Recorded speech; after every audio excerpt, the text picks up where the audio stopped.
my opening line. Man up. True. What is it? Man up. Supporting suicide. So I won't give you any DFS questions until after the DFS slides are done, like you've read them out. But in the meantime, I'll just give you questions outside of that. Pai.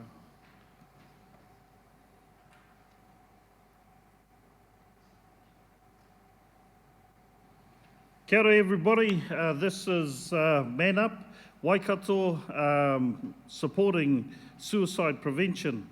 We're going live on our Facebook page, and if you want to queue into that and let people know that this is where we are, share the link, that's awesome. Now, 685 people in our nation fell victim to suicide, and Māori are high on that radar, and our young people. But all people in New Zealand are susceptible to this ugly thing that is happening. Last year, 668 people died, and one person is too many. And so Man Up is supporting suicide prevention, that we are part of the answer. We're not the answer, we're not claiming to be that, but we definitely can help impact and support people who are contemplating suicide, and we can also help those families support those loved ones and friends that are contemplating suicide. We already help hundreds of people across the Waikato through this, and people have told us that they were once suicidal, but now they're not, and because of the Man Up and the legacy for our ladies, that they're still here today. So you're going to hear a whole lot of stories from men and women over the next 2.5 hours, and we've got outreaches across the Waikato, and my wife is going to be informing you about that. But 685 people are too many. And so, you know, suicide is violence, and so we've got to get aggressive ourselves in standing up. And I implore, you know, to the whole nation that it is a whole nation responsibility that we stand up against this and we stop suicide in our nation. And so keep tuned in for this next couple of hours, and you're just going to hear a whole lot of success stories that Man Up and Legacy have been having right across our nation and right across the Waikato. So I'll just hand it over to my wife. Awesome. Hey, morena, everybody. Hey, if you're not online, hey, jump online. We've got an awesome lineup for you today. So just to introduce ourselves, my name is Tania Murphy. This is my husband, Destry. We are the regional managers of Man Up and Legacy Waikato. And this is awesome that we are doing this today, especially on this kaupapa of supporting suicide. It is very dear to us and to all of our team as well. So we've got teams right across the Waikato. So out in North Waikato we have Huntly. They are located at the town square in Huntly. South Waikato is in Te Awamutu, so they're outside the public library. East Waikato is out of Morrinsville at the warehouse. Hamilton South are at the Hillcrest Stadium Park. Hamilton West are at the Dinsdale Shopping Centre. Te Rapa is Waiwhero Park. Fairfield, Heafy Terrace outside the Foursquare. And Enderley, corner of Clyde Street and Peach Grove Road. So if you're out and about and you're at any of those locations, go along, meet our team. We've got an awesome team, very passionate about this, as I said, about this kaupapa. We have also, at each of these events, there is a specific person that will be at a table, and they are our suicide champions. So if you have any questions about suicide, you may think, or you may even be thinking of suicide, and you know, you want some support, somebody to talk to, go to that table. That person will be able to help you. point you in the right direction. And plus, we've got a whole team who can get around you, support you as well. So go along, check us out, meet our team, have an awesome, but they also have, it's like a fun day, family fun day there. So there's a whole lot of stuff happening, free sausage sizzles, there's bouncy castles, there's, I think there's some prizes at some of them, a whole lot of stuff. So go along, you'll enjoy it. And any questions that you have, just message our Facebook page, just comment on this live stream, and we will answer those questions, and we'll get you connected to a Man Up, to a Legacy. And for our youth, we've got Legacy Diamonds and also our Boys to Men. So please comment and ask those questions. If you need help, talk to us. We can help. So yeah, that's awesome. So we are going to, and then outside of the Waikato, we have our 0800 numbers. So even if you're, 0800 1 Man Up, that's 0800 162 687. That is our national number. And so if you call that, somebody will answer.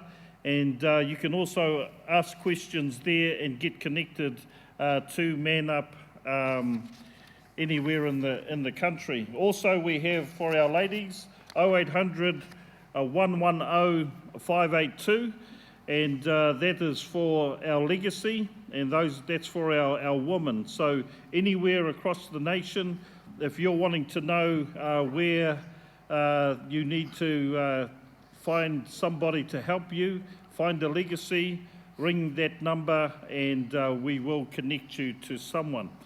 So right now, we've got an awesome young man, Tipene Poa is his name, and Tipene is a facilitator of Man Up at present. So which Man Up are you facilitating, and what night and time? So I'm facilitating Tuesday night at Ruakura at the ATC Training Centre, also known as Vision College on Ruakura Road. Oh, awesome. Hey, Tipene's come along because he's had an encounter with suicide himself at a young age. And so what was the age that you had first considered committing suicide or attempting suicide? Probably I was around age 11. Just put loud. When I was about 11 years old, was my first attempt at trying to take my own life. So what was happening for you at the age of 11? That's pretty young. And so what was happening for you building up to that point where you just had enough? What was a bit of background? Pretty much just coming from a violent upbringing, that involved a lot of mental abuse, physical abuse and sexual abuse, from such an early age as 3 or 4 years old. So, those were the things that were, dwelling inside me, and So, you talk about the abuse that you were living in, and then you got to this stage where you had enough. I mean, what did you attempt to do? How did you figure out you were going to commit suicide? I just made a decision really to take my stepfather's belt and tie it to the top of my bunk and wrap it around my neck, and I was pretty much hanging. If it wasn't for the noise that I was making, which my mum ended up hearing all the, whatever sound you make when you're hanging. That's what caught my mother's attention, and she came in, and my stepdad came in and cut the belt.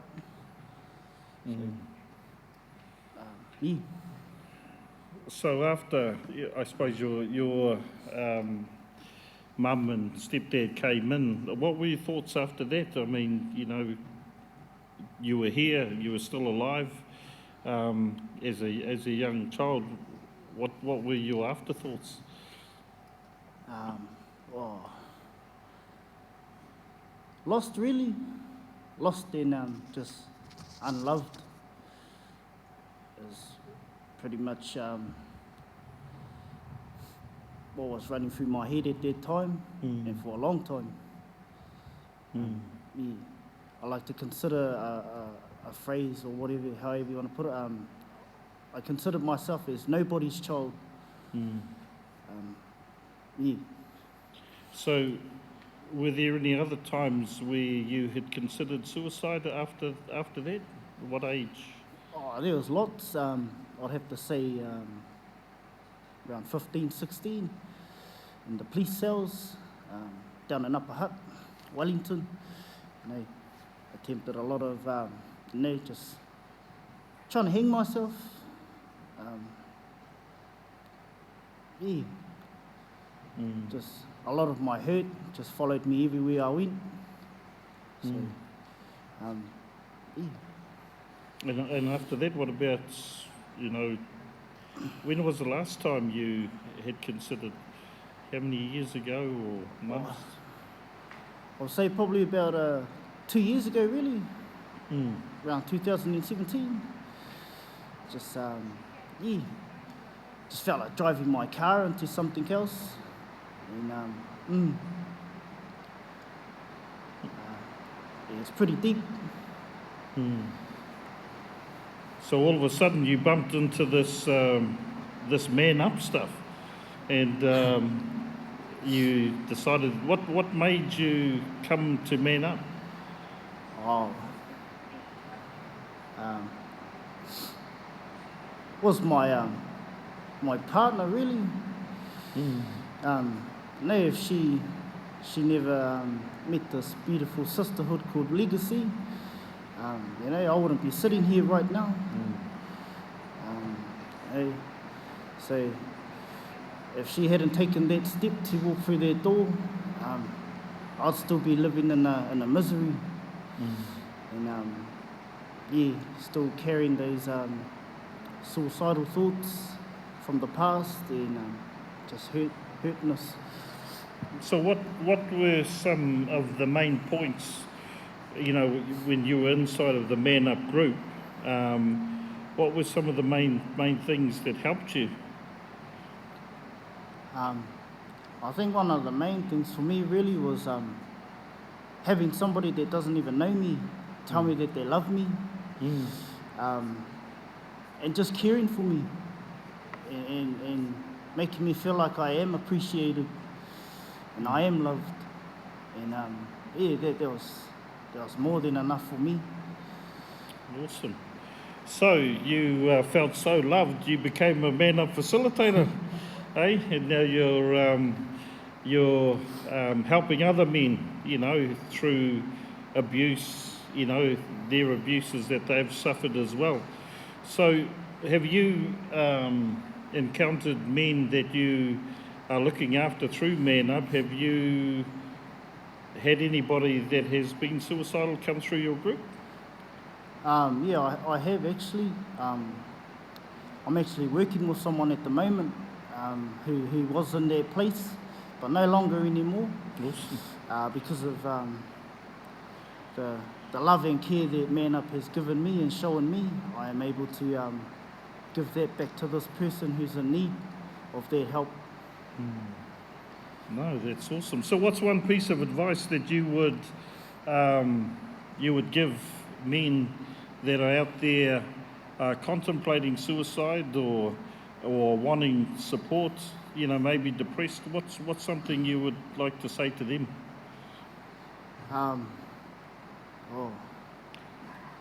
Gone are the days that we harden ourselves up, brothers.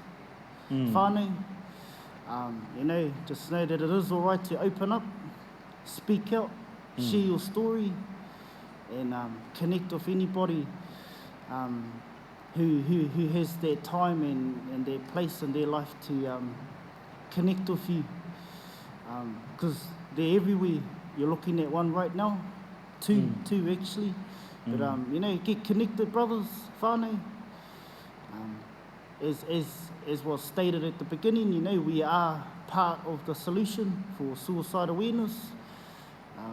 And that's my answer to you, brothers, whānau, whoever's watching.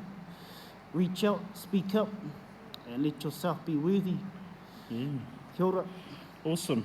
Oh, well, thank you for sharing your story. I know, you know, a lot of people have still got that hidden within themselves, but obviously something has clicked for you. And, you know, the beautiful thing about what you're doing as well is that you've found the healing for you and now you're able to heal others. So, yeah, congratulations and really proud of you, sir. Oh, thank you. Awesome.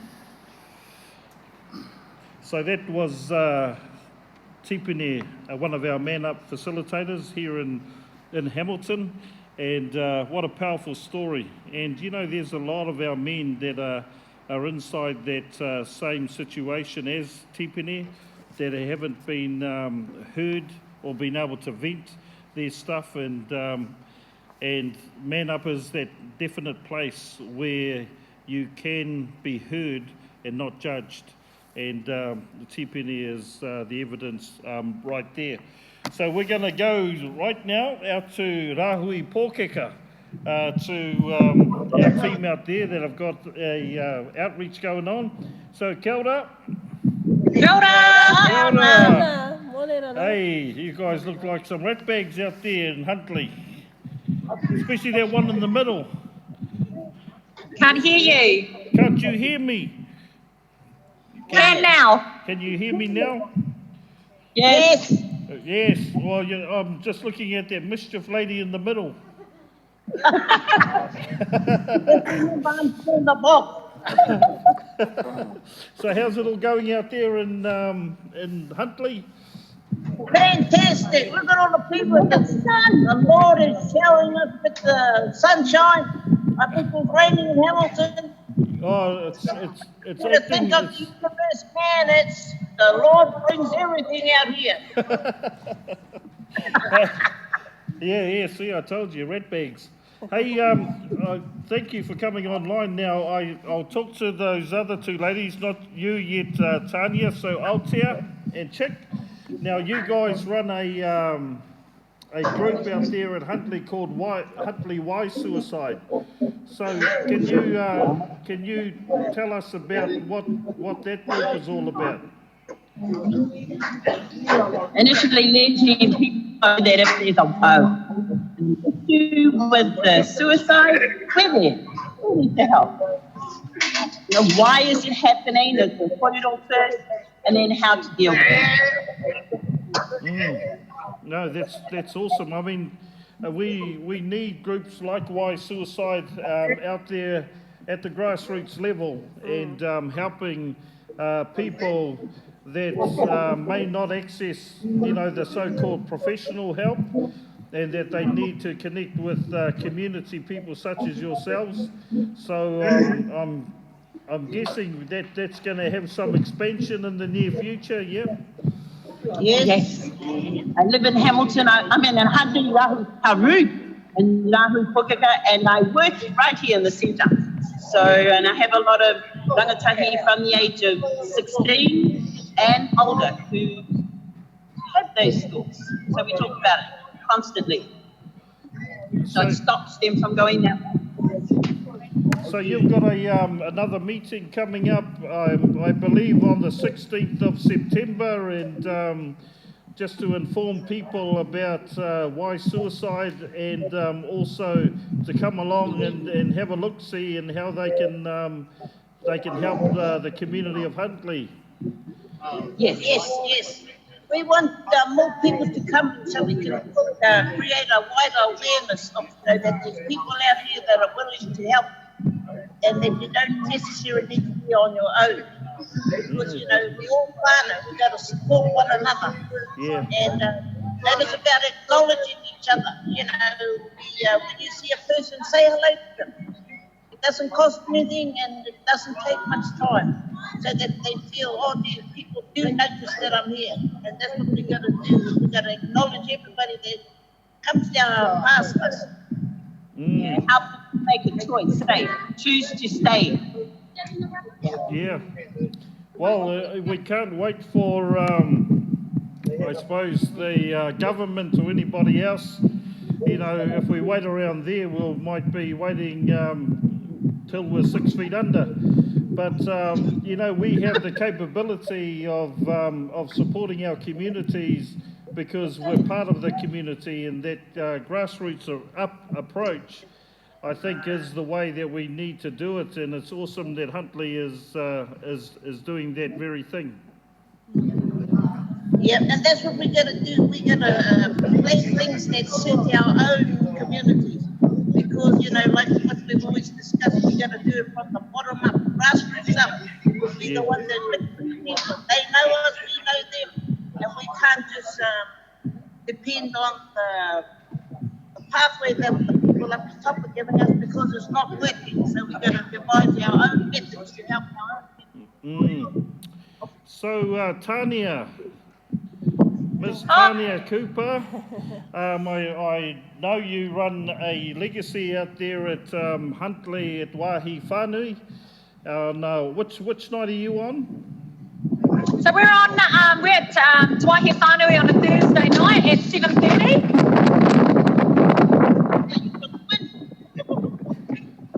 Sorry, You got it. You're right. What was your question, Outer D? Sorry, the wind came at exactly that time that when you were speaking. Just what nights are you on and whereabouts? So yeah, we're at Wāhi Whānui on a Thursday night at 7:30. And so yeah, we're open to all women to come along.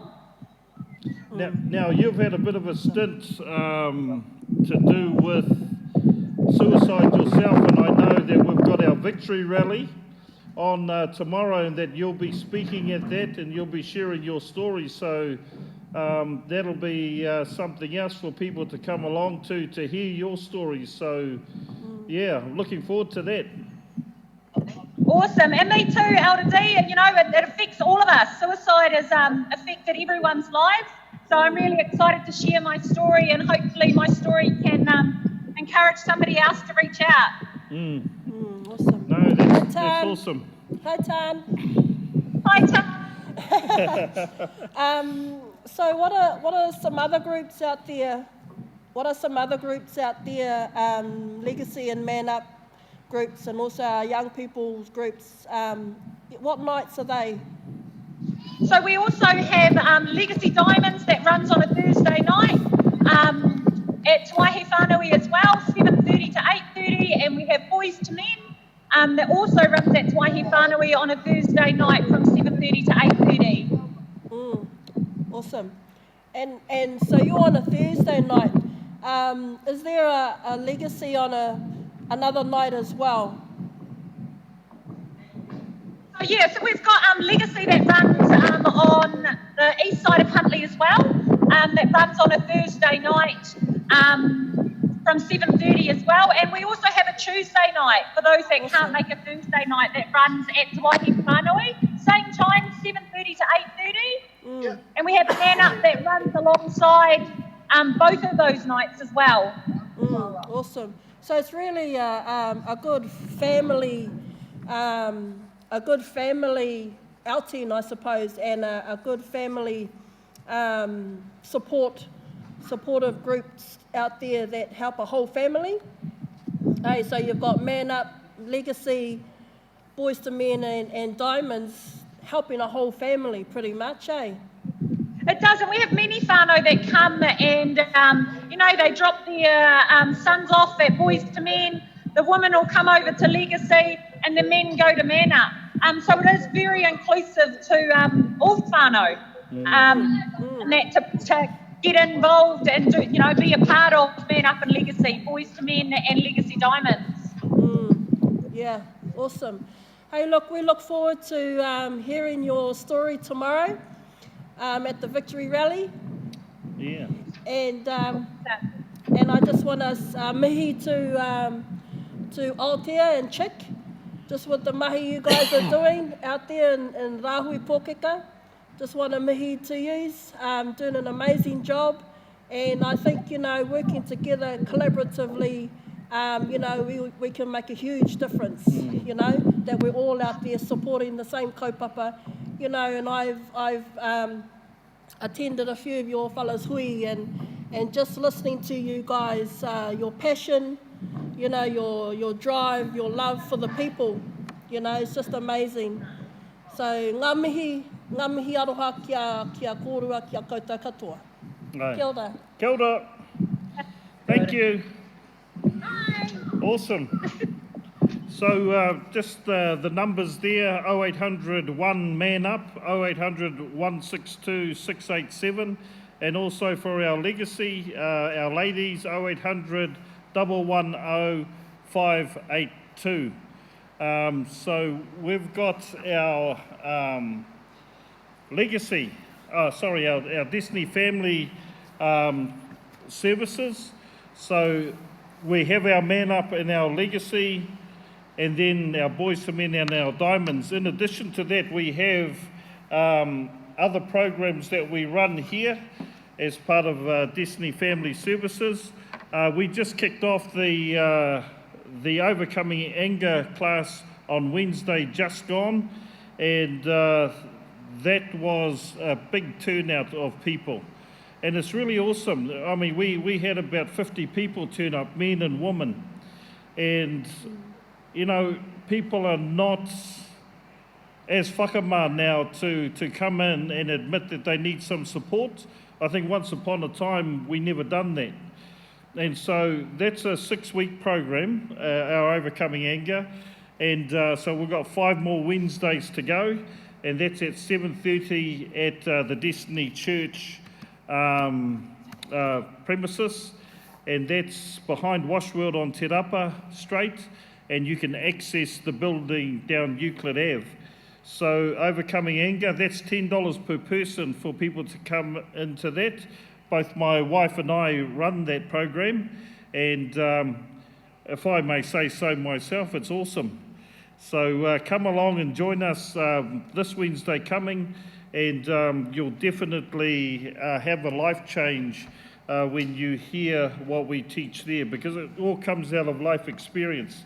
Also, we have successful relationships and marriages, and that's facilitated by an awesome couple, Simon and Audrey Drum, and that's on the 28th of September.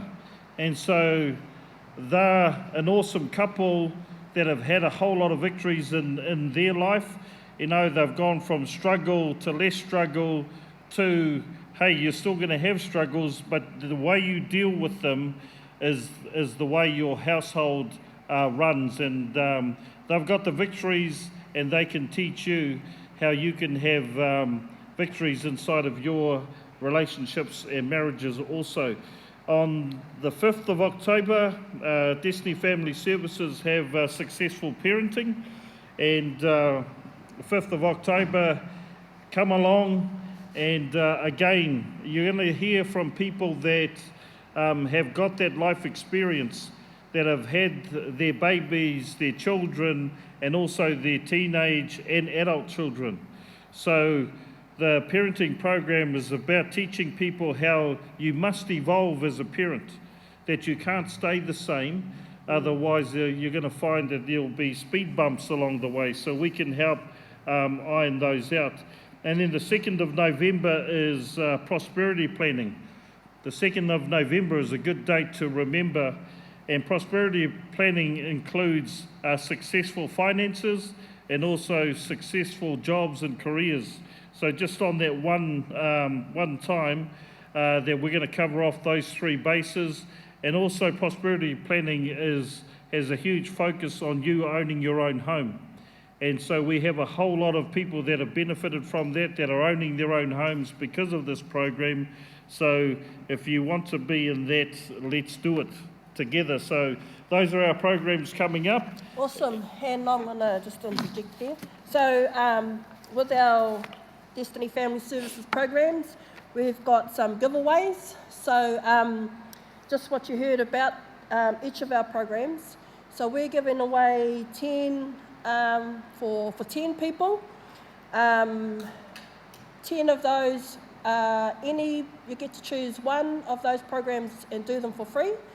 So all you've got to do is answer a question online, and then at the end of today we'll read out the winners. Okay. So the first question is, what is the kaupapa for today? What is the kaupapa for today? So if you put your answer online, we will get all those answers at the end. But definitely good programs to do. You know, they have changed so many lives, and we're pretty confident that it'll change yours as well. So, cool. Also register online as well for these programs. If you don't want to do the comp or if you don't want the giveaways for free, you can register online for any of our programs and to come along, because they are $10 per person per session. Awesome. All right, so we're flicking over to Fairfield, to Te Huia and Pauline. Hi. Kia ora. Kia ora. Tēnā korua. How are you? We're very wet, but it's good. You're very wet? Oh, sorry. We're very dry, so we hate that. Yeah. How's it all going out there? We're getting some pretty good foot traffic through. We've got a group that have come through, and they're just having a look and see what the programs offer them. So it's been really cool this morning. Awesome. So getting good responses, yeah? Yeah, we are. Yeah. Awesome. Oh, cool. So what, Te Huia, you facilitate a Man Up. Whereabouts are you facilitating, and what nights and times? So I facilitate Man Up Fairfield College, and I run on a Tuesday nights at 7:30 to 8:30. It's been an awesome round this last rotation. So I've had a solid 4 or 5 men come through, and it's life changing. Yeah, it's been an awesome rotation. So what's a victory that one of your men have talked about, you know, from coming into the program, and then what they've overcome? What's something that they've told you? Well, I've actually got a young man coming along. He's about 18. So his biggest thing was he had no direction. He didn't really know what he wanted to do. So we hooked him up with trade response. So he's doing a course with them. It's a 48-week course, and he's really enjoying it. And then it's come about through Man Up in the program and talking about integrity. So he just wanted something to do because he was sick of doing nothing. So we hooked him up into a trade. He's attending it and he's loving it. That's awesome, eh? The old idle hands can make you go all raweke, eh? But so busy hands keep you focused. So that's great. Oh no, great work. What about you, Pauline? Whereabouts are you facilitating? So I facilitate 37 Oxford Street at the Whānau Pūtahi, Tuesday night, 7:30. Awesome. So, Pauline, so what are some victories that have come through Legacy in your group? I've got a lady that had real bad issues with the truck, and over the 15 weeks she wrote me a letter saying that she's learned to trust her partner. So she's let go of some old stuff, and so she's getting some confidence, and I think doing the program helped her. That's awesome. Awesome. So our theme is around the suicide prevention. So I suppose what's from both of you, what's something that you want to put out there? You know, if somebody's contemplating suicide or family needs help to help somebody that may be contemplating, what's a piece of advice that you would give? I think the best advice I could give, if it gets to the point where there's no hope and they're contemplating doing what they want to do, then getting a hold of police and contacting them in the first instance so that support is there for them. Awesome. Yeah. Awesome. What about for you, Pauline? What's something advice you'd give to women or people in general? Well, I always say that you're not alone. You know, these people out there that care about you. So it's just about telling them that there's support there for them and letting them know that you're available for them. No. So you guys pretty much give out your phone numbers. Yes. Yeah. So you're pretty much, you know, on 24/7 pretty much. Yes, we are. Yep, that's right. Yeah. So and yeah, so that's awesome. I mean, I myself don't know of any organisation that does that. You know, and just to be able to, just for people to know that they can contact you 24/7, and you know, even if it's during, you know, early hours of the morning, they can call you. Absolutely. And it doesn't have to be around that stuff as well. So we're contactable for anything. Yeah. So if they need support through any issues that they have, so we're there for them. No, that's really, really awesome. I know we'll keep up the great work and reach as many people as we can today and get them connected to Man Up and Legacy across the Waikato. And awesome. Thank you very much. Thanks, guys. Kia ora. Ka kite. Awesome. All right. So if you have any questions, just flick us or put them online, and our team will answer them, or even we can answer them for you, or private message us. So on our Man Up Waikato Facebook page, any questions or comments that you want to make, just go on our Facebook page to do that, and we'll be happy to answer any of those questions. And the Destiny Family Services Facebook page, if you want to know more about our programs that I talked about just before, click onto the Destiny Family Services Facebook page. You'll see an invitation to the event. Click on the event going, and that's you registered, and then you just turn up on the night. So it's really, really simple, and so, yeah, that's great. Awesome. So we're going to go live now across to this beautiful lady over here. Her name is Elena. Kia ora, Elena. I can't hear her. Oh, so video. Yeah, can you hear me? My name is Elena, and I'm going to speak about suicide and how it's affected my life. So when I was 14 years old, I entered a relationship, and I stayed there till I was about 21. In 2011, I decided to leave this violent relationship, and in doing that, I walked away with severe depression and anxiety. It was about 2011, I lost myself, and in losing myself, I ended up losing my children as well, who were aged 3.5 and 15 months old. And my lack of family support that I had, or support in general, because I had pushed everyone away through this process and the violent relationship, I became very alone. Very isolated, very good at putting a mask on. I was always a happy person. Putting a mask on was easy for me, and just became very, very suicidal.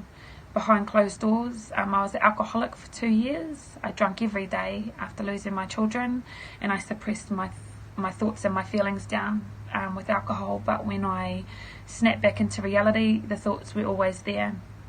Hanging myself was a daily thought. Popping pills, not waking up, was always there.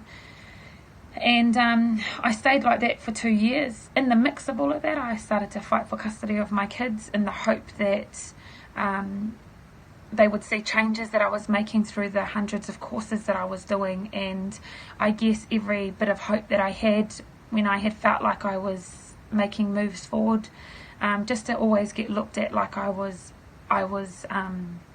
still the same person and always belittled, and that puts you in a state of depression as well. So I always got pushed down. I always felt like I was under their foot and I couldn't breathe. So through the mix of fighting for my children, I was still very suicidal. And in 2015 I got a breakthrough. I got my daughter back, and I thought I had dealt with all of that, but then through the mix of it all, those thoughts were still there. The unforgiveness towards myself and my family members that never helped me, or whatever that may have looked like, those thoughts were still there. And I joined Legacy, and Legacy helped to unwrap myself and take my masks off, and it helped me to forgive myself and forgive the people around me. It empowered me, it gave me hope. It took away my depression and my anxiety, because those were just fruit from a root that I had within myself, which was unforgiveness. So yeah, Legacy saved my life, and it continues to, because I continue to go, and it continues to bless me in all other areas of my life. Yeah, kia ora. So that was Elena Kure that you heard just then. Hey, morning. Good morning, Elena. How are you this morning? I'm good. How are you? I'm very good, thank you. Hey, awesome. So we just listened to your video just now of your story, and around the kaupapa of suicide. So as a mum, I suppose, as a mother, so what were your thoughts around, even though, as any mother would want their children back, yeah? For any mother. So at that time though, obviously, but what was happening for you right there at that time?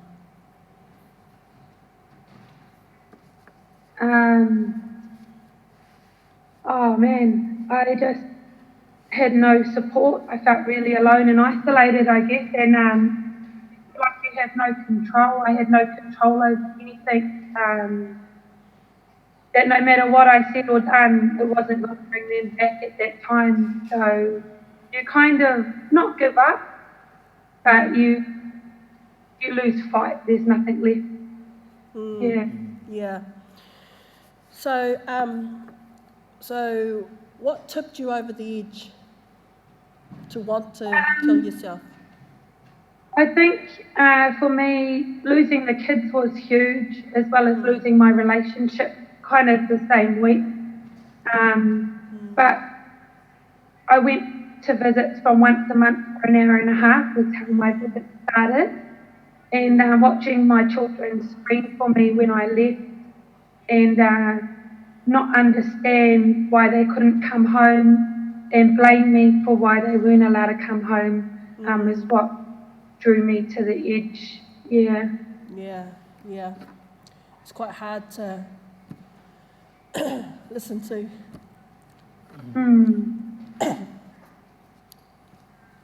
As a mother, sorry. It's good though. It's good. It's good having this conversation. So how old were your children? My daughter was nearly 4 and my son was 15 months old. Yeah. Wow. So what was the emotion you felt in that place while you were in that, I suppose, dark place? So what were your emotions? What was happening for you?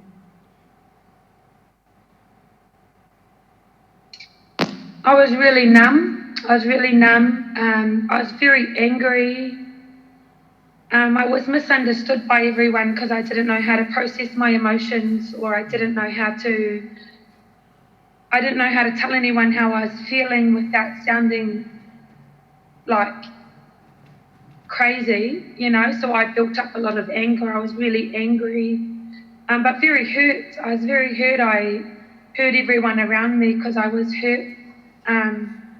But in saying that, I was very good at putting on a smile, and I was very good at putting on a smile and making everyone happy as well. And that was part of my hurt that I did, what I did along the way. Yeah. So what were the steps that you had planned in your head? What were the steps to take in your life? I was pregnant. I fell pregnant with my son, and I was about 6 months pregnant, and it just got too much for me. My kids crying, and they ended up moving to Kaitaia with their nan. And I just felt really alone. I felt really, really alone, and I overdosed on pills. I took a lot of pills, and I drank a whole bottle of alcohol, and that's really selfish because I was pregnant. But at the time, I didn't think like that, you know. At the time, it was, you don't think like that. You don't think that you're selfish. You don't think about your baby or anything that's happening. I took a lot of pills, and I remember that went on for a long time, doing that, and then kind of had my son, and I fell worse because I went into postnatal depression. And I remember being in the shower and sitting at the bottom, and I was gonna walk out of the shower and grab a rope and hang myself from my shed, because I didn't want to hurt anymore, and I just wanted my babies home. Yeah. What stopped you? What stopped you from doing that? When I was in the shower, I could hear baby crying. I remember I heard him crying, and I was thinking to myself, it's like a battle with yourself when you're going to commit suicide.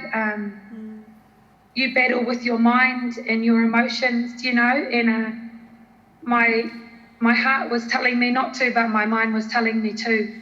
So I just remember dropping to the ground and ringing Ellie, and I rang her, and I cried to her on the phone. I reached out, and that's the thing that actually stopped me.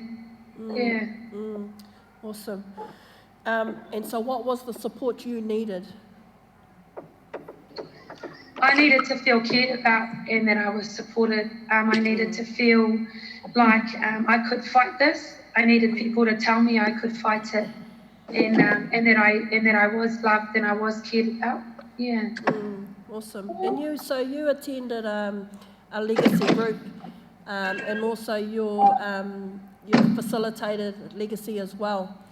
So Yes. so how has legacy helped you through all of this? The biggest thing about legacy that's helped me is forgiveness. Forgiving myself, forgiving everyone around me that I blamed through that, and just forgiving myself and the lack of family support that I had through whānau. Yeah. Gave me a voice. Legacy gave me a voice. Legacy helped me connect with a sisterhood and feel empowered and loved, completely loved. Yeah. And what did you have to do? So in a practical sense, what did you actually do that helped you to forgive? Showing up. Had to show up for one. When I left there every week, I was really upset, especially forgiveness. I had to do a lot of positive talk to myself. I forgive me, I love me, You know, my children will forgive me. I forgive my family. And the more you start to say it and the more you start to unmask these masks that you put on through the years and unwrap these layers, you start to feel it. You start to feel forgiveness towards yourself and your whānau. Yeah. Awesome, Elena. So what's a statement? What do you want to say to ladies out there? What's one statement that you would like to share about our kaupapa today on suicide? A statement I'd give to women going through this is to not give up, not lose hope, that your current situation is not your final destination. And that's something that I got told at the start that I didn't understand. I didn't understand at the start, but the more that I thought about it and the more that I started to talk myself, the more I started to understand that, yeah.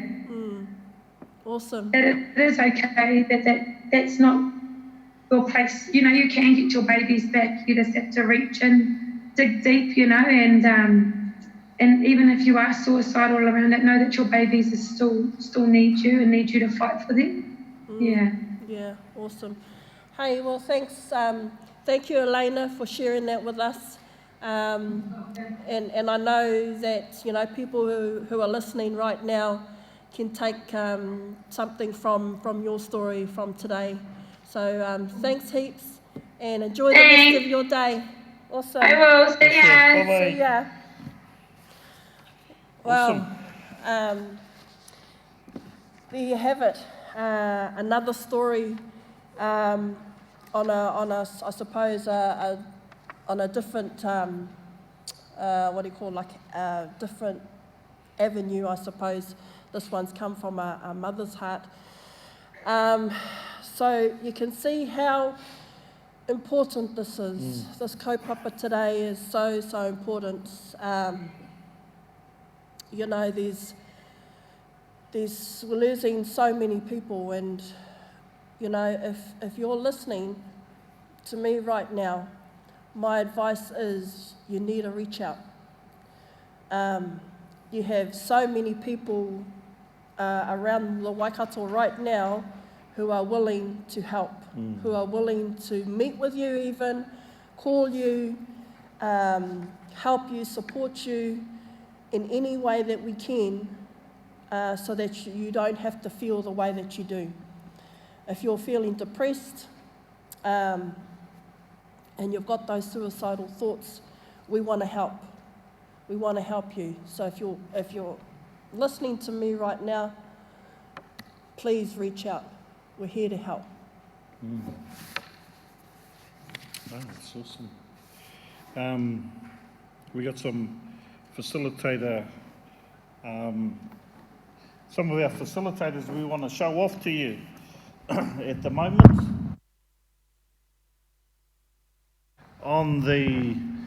In front of you is Andre Leaf, and he's the Man Up facilitator at Raglan, and on a Thursday night, that's 7:30 p.m, and that's at Rahui,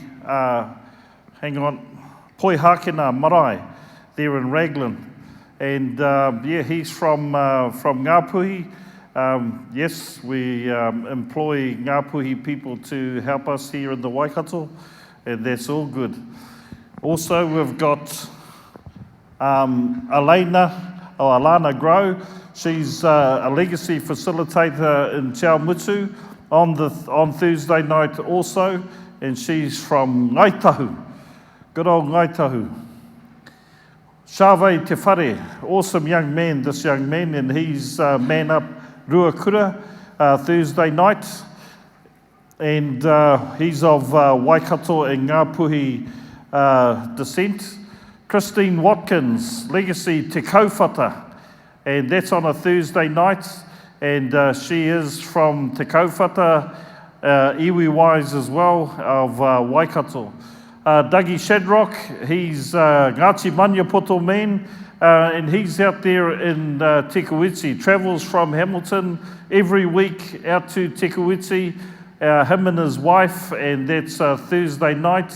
Dana Te Whare, Legacy Diamonds, Forest Lake, that's a Tuesday night over there at the netball courts off Forest Lake there, Ngāti Maniapoto.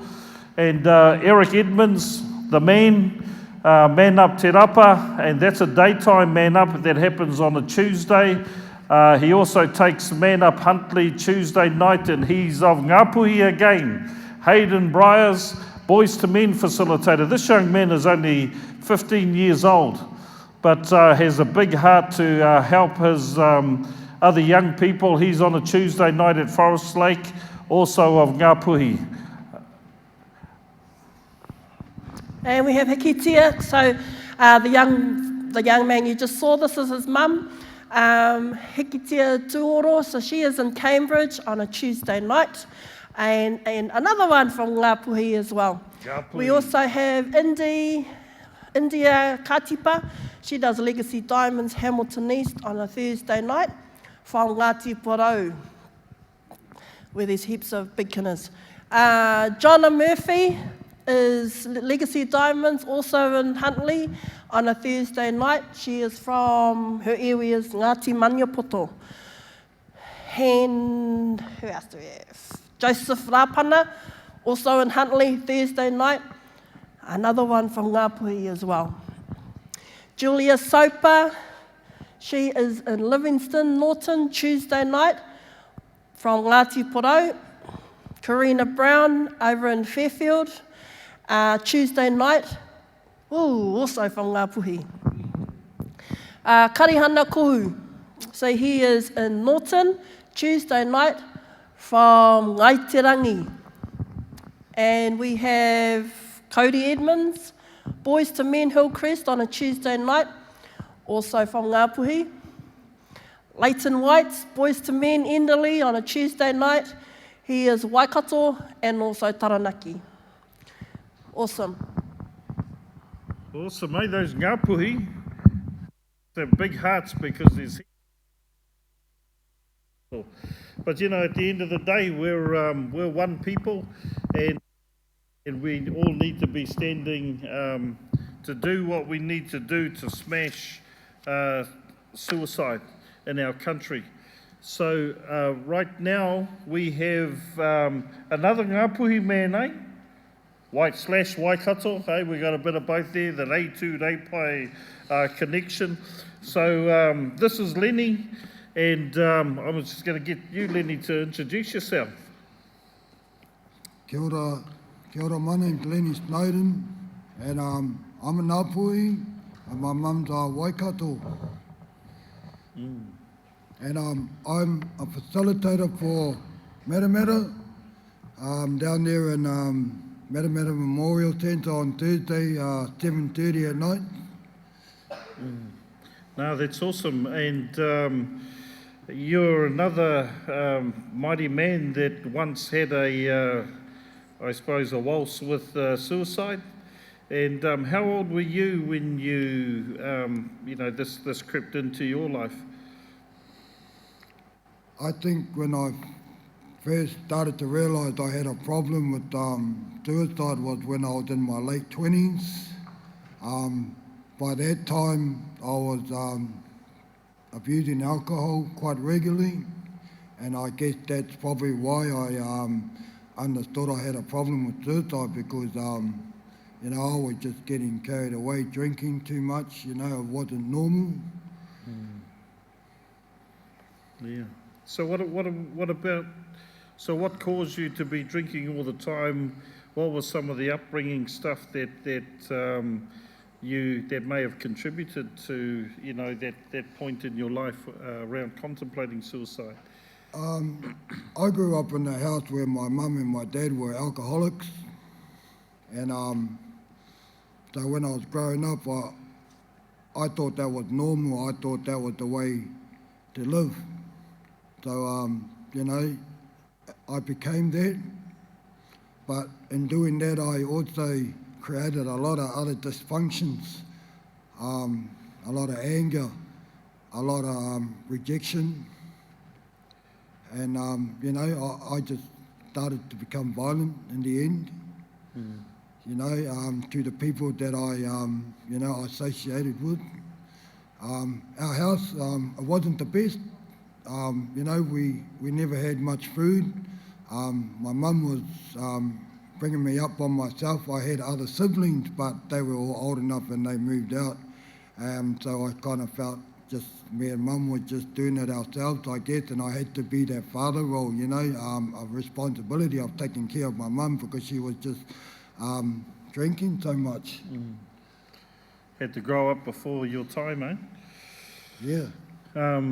So, you in your 20s, what was happening for you there, you know, when you decided I've had enough? What was happening at that moment in time for you?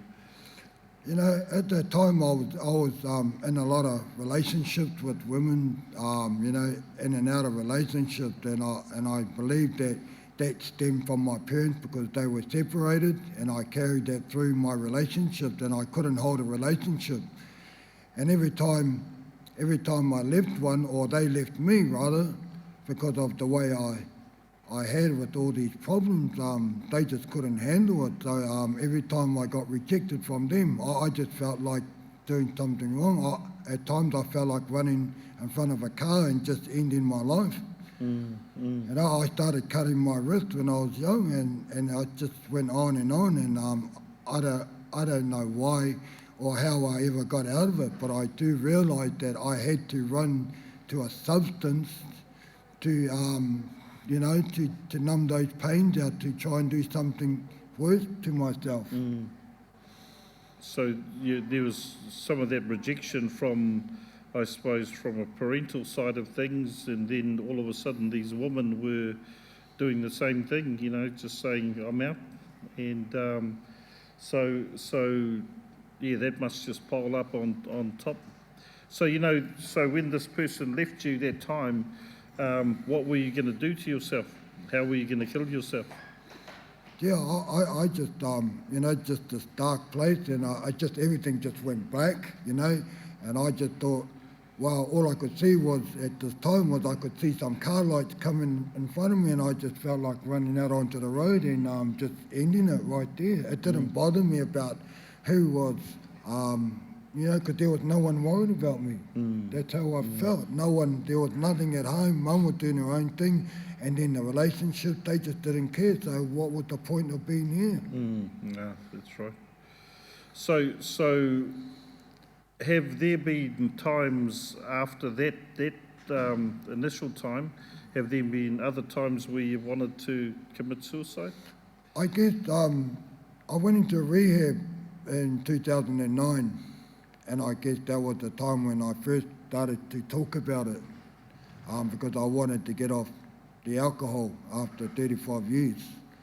And it was a relief to a certain point, but it only did it to release the substance. So I stopped the drinking, but I remember the pains were still there. So it really didn't do anything except, you know, there was more to it. Because it was the pain that was causing me to do the wrong things. No, that's so you went into rehab, you got to talk about it, but then that was it? That's it. You got to talk, and no solutions, I suppose, you know, that you had picked up. Well, I stopped drinking, but 9 years later, I still felt that pain, you know. It was still in me, so I was still a silent person. I still had all those other dysfunctions of being isolated, and I still had those things going on in my mind. So that suicidal thought was still fresh. Yeah. So all of a sudden you came into Man Up as well. So what brought you to Man Up?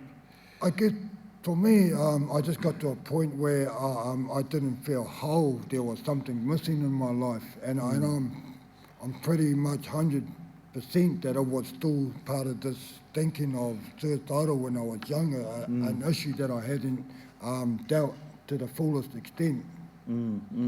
So going into Man Up, you know, it was a start for something different because I was looking for something different in my life. I actually remember the first time you came into Man Up. I was there that night. Yes, Yeah, yes, true. That was yeah, awesome. that was, yeah, and we're still here. Yeah, we're still here together, so that's cool. Oh, so what's something that you know that you can pick out of Man Up that helped you and continues to help you? Man Up gives me the strength and the courage to be able to share my stories, and I hope to help other people. And I guess that's the whole point of Man Up for me, is it gives me the tools to cope with such thoughts and feelings and emotions about suicidal. You know, and I'm just wrapped that it's given me the opportunity to be here to talk about it. You know, that's the confidence Man Up gives me. Yeah. You know, and I've overcome it because I've learned the tools that Man Up teaches through the program, through other people that are going through the same situations. Yeah, that's awesome. That's really powerful. So you loved the tool so much you became a facilitator. Yeah, that's it, eh? You know, I'm amazed at myself. Yeah. You know, because it is a life, you know, it's a life purpose for me. I honestly feel fulfilled in an area where I'm comfortable now. Yeah, but not only yourself, your wife is also a facilitator. You know, and that's the fruit of a man's true change and authentic change in life, is when the wife is right alongside him, inside of his change, and so she's facilitating. And I think your girl, Jamie, and her husband, yeah. So it's a family affair. Eh? Yeah, it's contagious. That's right, you know, that's what it does, you know, it's a real good sickness, a happy one. Yeah, I like addiction. to call it, you know, but it's running me, you know, it's taking me places. It's making our family happy, because this is what it's all about. And it's just because of one choice that I made to deal with it. Yeah. And, you know, and Man Up, I didn't know what I was expecting through Man Up, but now I've been through it and run my own program. I mean, it's just taking me places, introducing me to positive people, you know, changing my whole environment. Yeah. No, it's incredible. Yeah, from that one time I saw you stand inside of Man Up, and now your whole family is there, and there are more to come. You know, just because one man took a stand and decided to change. So yeah, awesome there, mighty men. This man also has been a victim. I mean, been part of the Destiny Family Services. Hey, you've come into the Overcoming Anger, you've done the parenting, you've done everything, relationships and marriages. How have those programs helped complement what you've learnt inside of Man Up and Legacy? I think it's working other problems that I had, not just for example alcohol, but you know, I was financially you know, not in a good space, and these programs are teaching me discipline, how to save, and you know, there are opportunities outside of my so-called world before that I didn't have. But it has opened my eyes that to stay and stand for what I need to be doing for my family, you know, and that's how it is. You know, overcoming anger has helped me big time, you know, and it teaches me with my relationship with my wife and with my kids. The beauty of it, and that's the whole thing, you know, Man Up has all these other family services that I encourage other people to, you know, to come along to, because it's just a bonus. If you want to move fast and you're hungry for it, there they are, again. I mean, you're a definite picture of a man with a hunger, because you chase it, eh? You know, whenever something is on, you're here, and you live in Matamata, and yet you come to the base and you're, just hungry, thirsty, and you're benefiting and showing the fruits of it. Hey, thank you, Lenny, for your time and for travelling here today to share your story. What's one piece of advice you'd like to give to men out there? I know you've already given a whole heap, but what's your last one-liner to them? I believe it's about being connected, connected to the right people. You know, there are right people out there that can help you in your situations, whatever they may be. So yeah, our doors are always open. Cool. Awesome. Thank you, mighty men. Cheers, mate. And yeah, keep up the great work. Cool. All right. Awesome. Well, we're going to zoom into Bronson and Rini.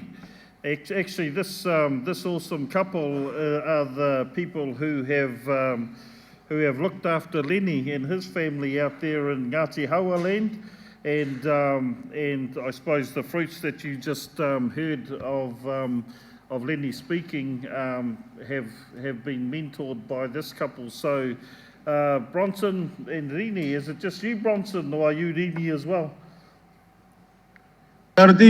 Hey, how are you? How's things out there in Morrinsville? Yeah, it's going awesome today. We've had a good response from the community today.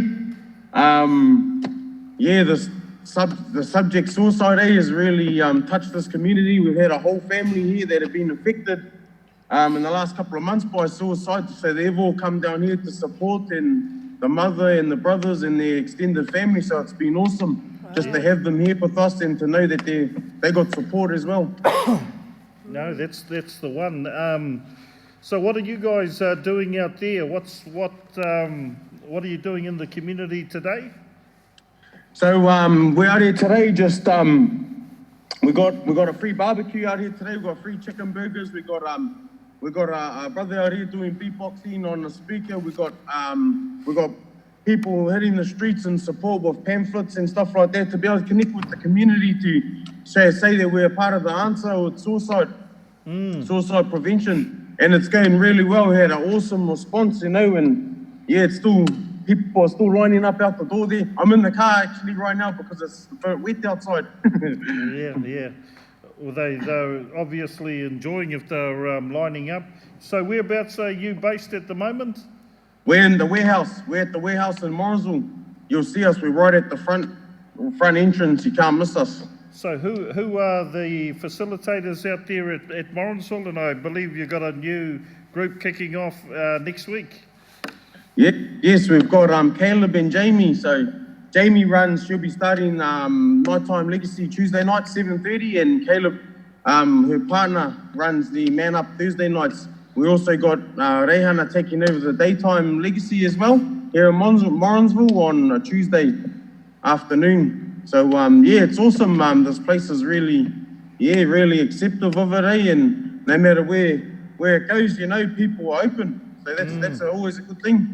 And it's good to have the vehicle of Man Up and Legacy out there, so that when people do approach and say, hey, look, I'm struggling, or someone I know is struggling, that we can connect them to, you know, those groups where it'll help them, you know, connect with other people that have suffered or maybe still suffering, and I suppose that compliment can help get them out of that dark place and into a bright future.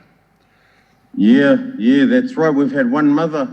I've just recently met her today. It was her first session on Tuesday, Daytime Legacy, and she's lost 2 boys from suicide in the last 2 months. So, you know, for her to step into Legacy on Tuesday and to turn up today in full support, you know, just shows how much that she's, you know, been affected, but also wants to help, you know, other families as well. Also with herself, knowing and just that being connected. You know, she loves the fact that it's open, we're open, and she can just connect to this place, and she just she couldn't stop talking about the environment she was in. Yeah. You know, the uplifting place that she was in inside Legacy. So it was awesome to hear. And that's one of the dangers of people that have suffered, you know, whether they've been a victim of suicide, or I'm talking about if they've lost somebody, or they've been in that dark place themselves, is that they don't have to think that it's just them, that they have to walk this alone. that we have got people like yourselves, like Lenny out there in Matamata and Morrinsville, your wife and, you know, other facilitators that are there to help and that are on standby 24/7. And it's really pushing that out there, that it is real and you don't have to be alone. That other people have suffered the same, and when we can come together, we can support one another. And I think that's the big push that we want to make known today through what you're doing out there and right across the Waikato. So, no, that's awesome. Keep up the awesome work out there, Bronson, and your lovely wife, Rini, and the leadership that you have there. Keep growing it, and let's keep reaching deeper into the community and not just changing lives, but saving lives. So, yeah, bless you. Thank you very much, eh? Have an awesome rest of your wet day. Awesome. All right. Please. Ka pai. Awesome. So our DFS programs, our Destiny Family Services programs, again, if you'd like to register, you can go online to do that. But also, we're giving away 10 free of our programs of your choice, so you only get to choose one. But here's the second question. What is the date and time of the Prosperity Planning Program? What is the date and time of the Prosperity Planning Program? So if you answer that online, for that'll be cool. Online question. And also, you might have some questions or comments that you want to make. If you can go on our Man Up Facebook page as well to do that. That would be cool. So that was the 2nd of November at 10 a.m. to 2 p.m. Oh, was that for the online people? Sorry, I was just giving you some cheats there. That was prosperity planning. Yep, facilitators. We're going to show off some more of our awesome facilitators now. Now, last time there was about a gazillion Ngāpuhi people. I've actually got some as well, Ngāpuhi and me. So we have Loretta Waru at Ruakura on a Tuesday night. Also from Ngāpuhi. We have Manaki Murphy, Legacy Diamonds from Ruakura also. She does Thursday night, Ngāti Maniopoto. Mark Hughes, Man Up Melville, Thursday nights, Te Arawa. Awesome. And Miani Leaf from does Raglan on a Thursday night, Ngāti Maniopoto. Ngāti Maniopoto, awesome. Monique Wainga. Oh, sorry.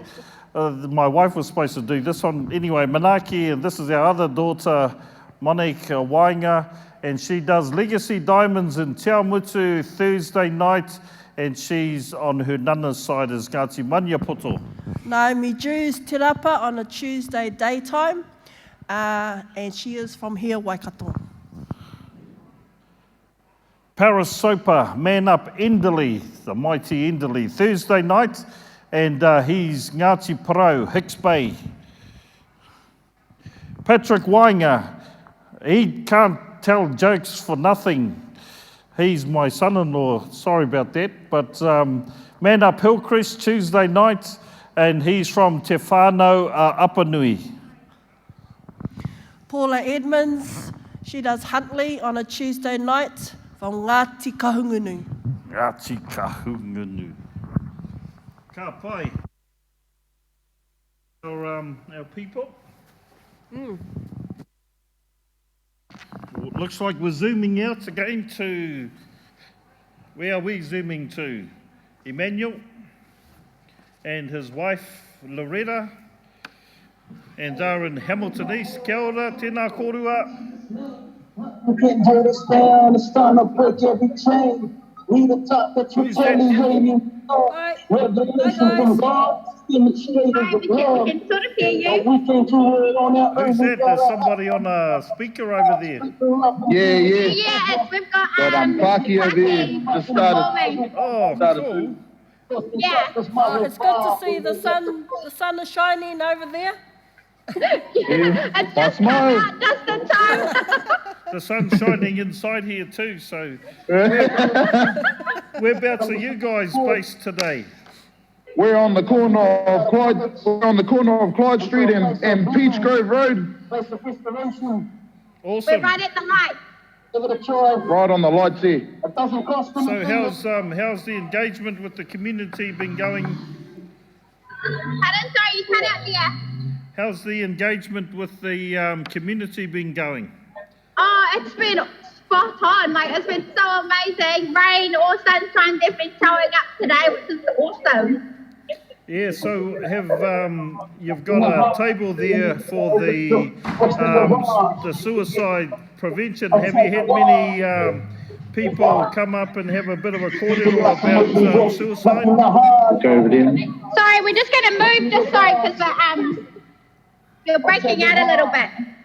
No, that's all good. We're Siamese twin at the moment. Yeah. Yeah, that'll do.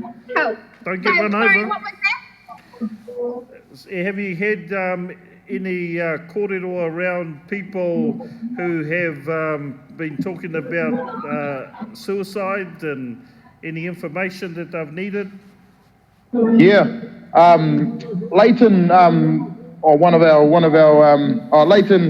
Leighton Whitey, he bumped into a man and who was able to connect with about one of his mates had committed suicide and had drove him into depression as well without knowing. So because there was that connection there with his mate, with one of his best mates, it had actually moved on to him when his mate when his mate took himself away too. So Leighton was able to explain what we're here for as being part of the solution. And explain to him what we do as Man Up in order to be part of that solution to help men and women walk through those things of depression and suicide. No, that's awesome, and that's the type of impact that we're looking for, and let's multiply that by 4 million. So that we can reach, our nation needs us. And, those little encounters like that is gold and are priceless. And, so well done there. Now, you guys had a bit of an encounter yourselves recently with a family that had experienced suicide, and you had a bit of a cordial with them.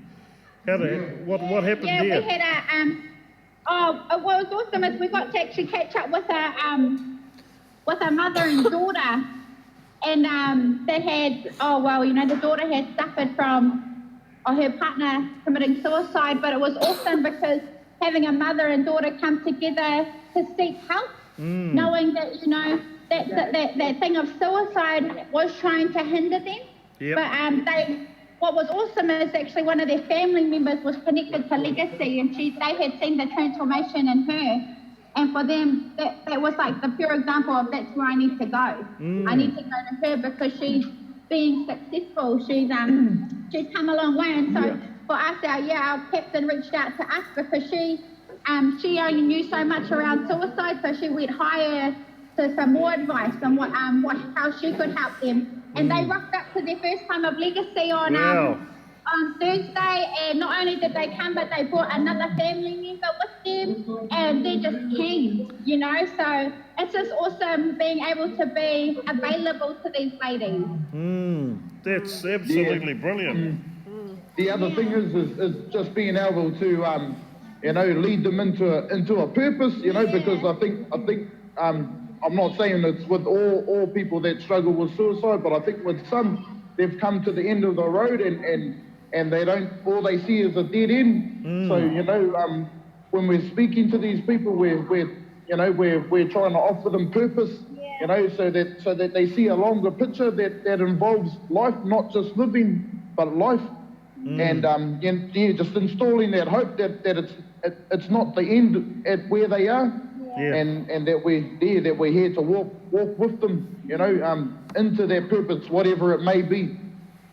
Hey, well, how come you guys are you're only young bucks, eh? Full of wisdom. It's awesome.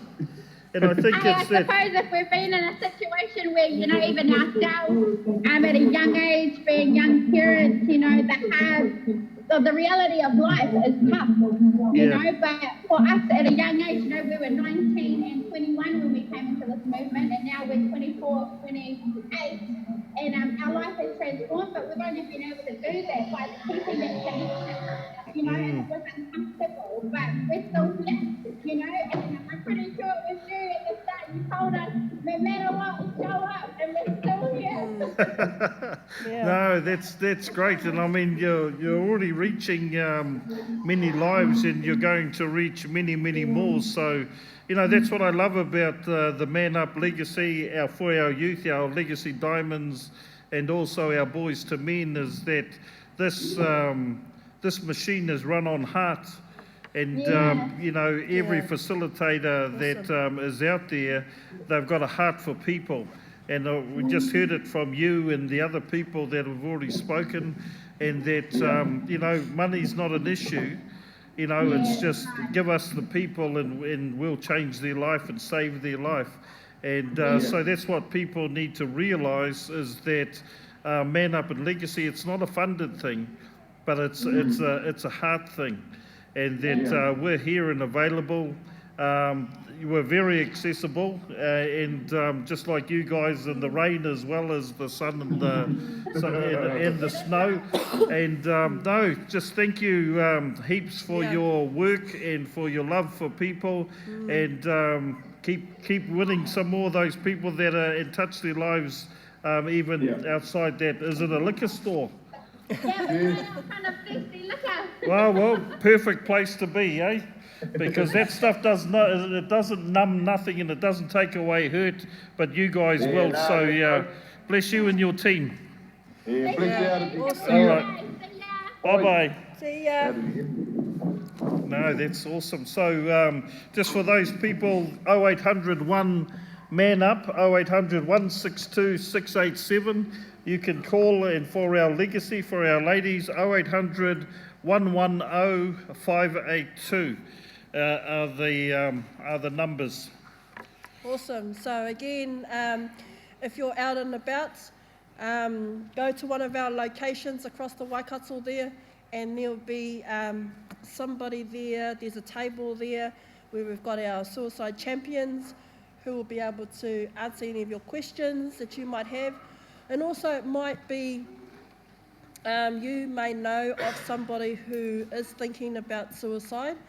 You know, just have a chat with them at that table, or anybody you see there with a Man Up or Legacy top on, just go and have a chat. You know, the thing is, what we want to do, the key thing I believe is that it needs to be talked about. We need to speak out. And so never ever be afraid to talk about suicide, or even ask the question, are you thinking about suicide? So right now, I have this lovely lady beside me who you're going to hear a little bit about her story as well. So this is Jade, and so Jade, you've obviously been in you know, some suicidal thoughts. What's your story? Okay. My story is I came into Legacy just over a year ago, and that was I came into Legacy over a year ago because I was in a place of suicidal thoughts, and up until that point I thought that I was all good and I didn't really need any extra help. Yeah. So for you, what were you thinking? So what was happening for you in the whole suicide thinking? Okay, what was happening for me was I had a lot of underlining pressures that were going on inside of me that I was hiding, and I couldn't speak out about any of them. Some of them were domestic violence, drug addictions, so I kept a lot of it hidden inside, and that just built momentum for the overwhelming stress to pretty much take over my thoughts, to thinking that there was really no other way out. So what made you go into the suicide thinking? What happened? What happened was we had an extra person living in our house, and that was the tipping point for me of not being able to handle anything else of what I was already suppressing. Yeah, and so what brung the thoughts was that nobody's hearing me. I didn't feel listened to or valued, and my self-worth was at a real low. Yeah. So having this extra person come into the family, into the home, was the tipping point for you. In what way? In a way where I needed help myself. I knew that, and I was giving out help that I couldn't even give to myself. And on top of giving out that help that I needed for my own self, the help wasn't being received either. So it just made me feel even more worthless and undervalued, because the heart that was behind it was, was full-hearted, like love and care, and to the best of my capacity or capability for where I was at. And what I was giving out, I was expecting to receive that back, but I was looking in the wrong place. So yeah, that just really tipped me over. Yeah. So do you think it was too many people in the house? It was just having that extra person that was it for you? Yeah, because everything had been manageable up until this point. I was able to manage keeping things under the carpet and hidden, but because of that extra person that was living with us and the pressure that came with that, which was a good thing in disguise in hindsight, because everything just ended up cracking, and I wouldn't have received the help that I really needed. Cool. So all these emotions was happening for you. How did you plan? So what was the plan for you to take your life? So I planned that I was going to overdose with pills. I planned for everyone to be away at work and school, kindy, and to be home alone. And what stopped you? All I could see past all my grief and suicidal situation at that time was my tamariki's faces. Yeah. And that's really what stopped me, was not being able to bear leaving them. Yeah. So what support did you need? I really just needed the right, I really needed the right people around me that would listen and be able to give me the right advice on how to climb up out of the hole that I felt I was in. Yeah. Did you find those right people? I did actually. I did find the right people, and the biggest key with that was staying connected to them as well. Because their encouragement and their advice, it has worked. And yeah, I wouldn't be sitting here if I didn't actually take on that right support as well. And how did that make you feel? So you had all this support that was helping you. How did you feel? I felt loved. I felt that I was significant. And I felt like I had a purpose to live for again. Awesome. And so you're a legacy facilitator now? Yes. So for you, how did legacy help you? Firstly, legacy helped me by giving me that safe place to be able to share and know that where I was sharing my stuff,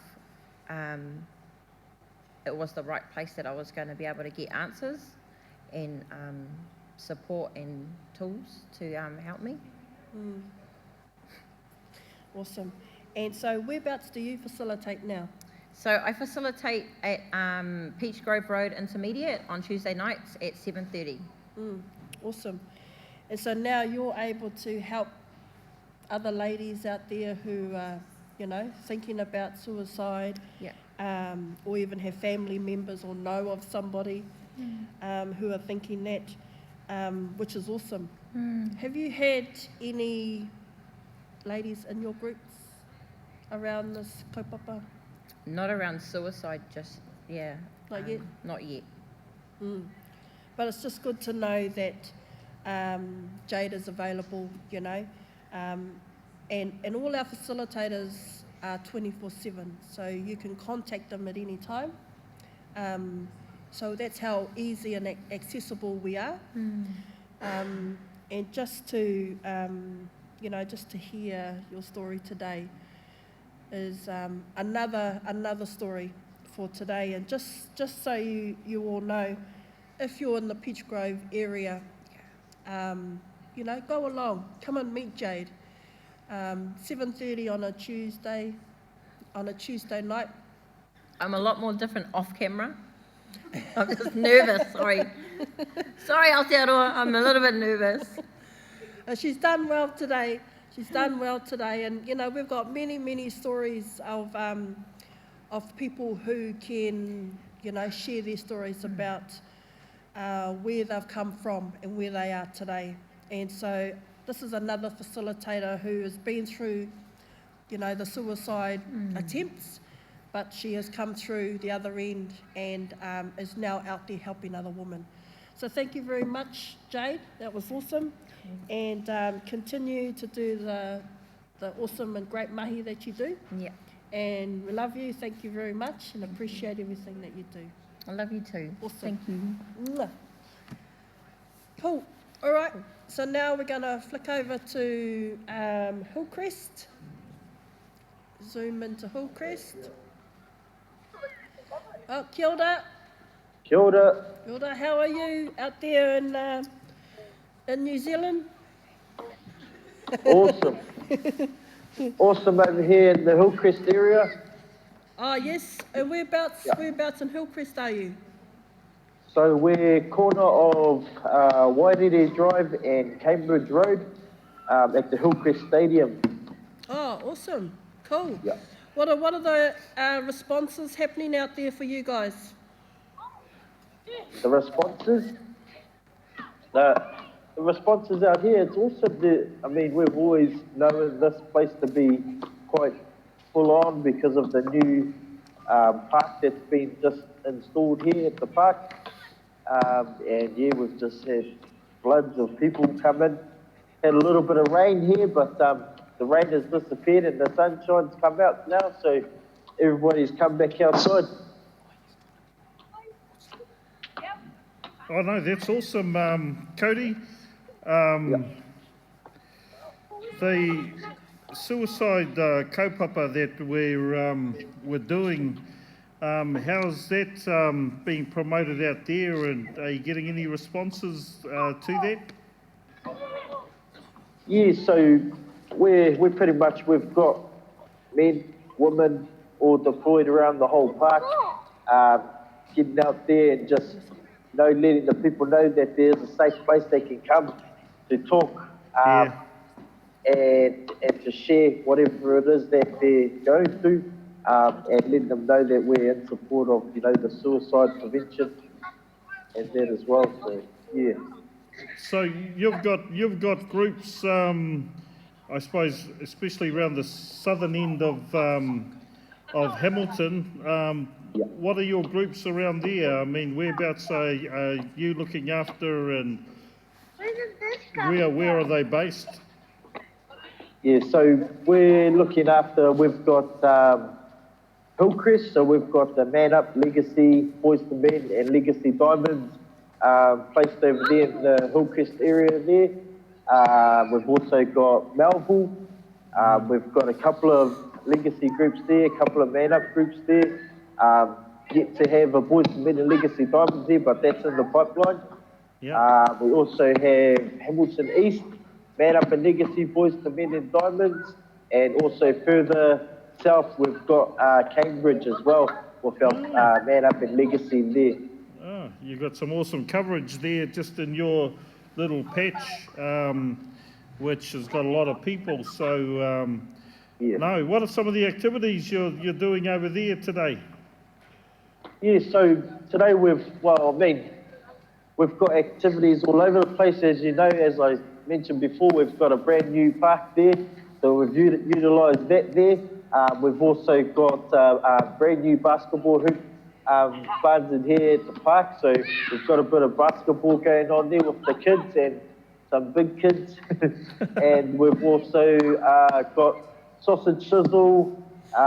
We try to get away from the sausage sizzle idea, but that's okay. We've got that. We've got little red sausages for the kids on a little stick, and also got pumpkin soup, buns.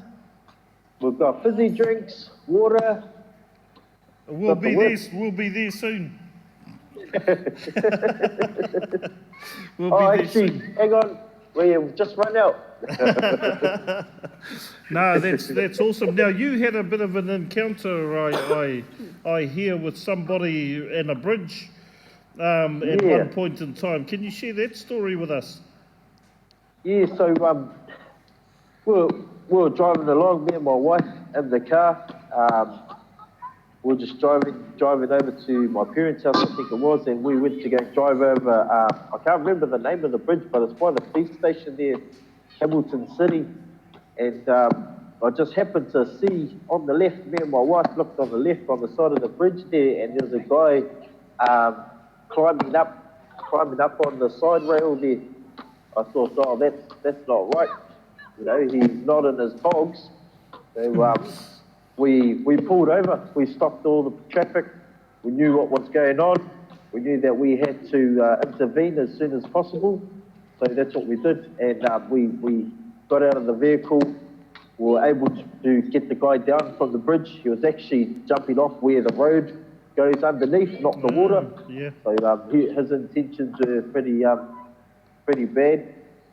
But we were able to speak life and hope into him, and let him know that he does have a greater purpose in life, and that's not his purpose to jump off the bridge and end it.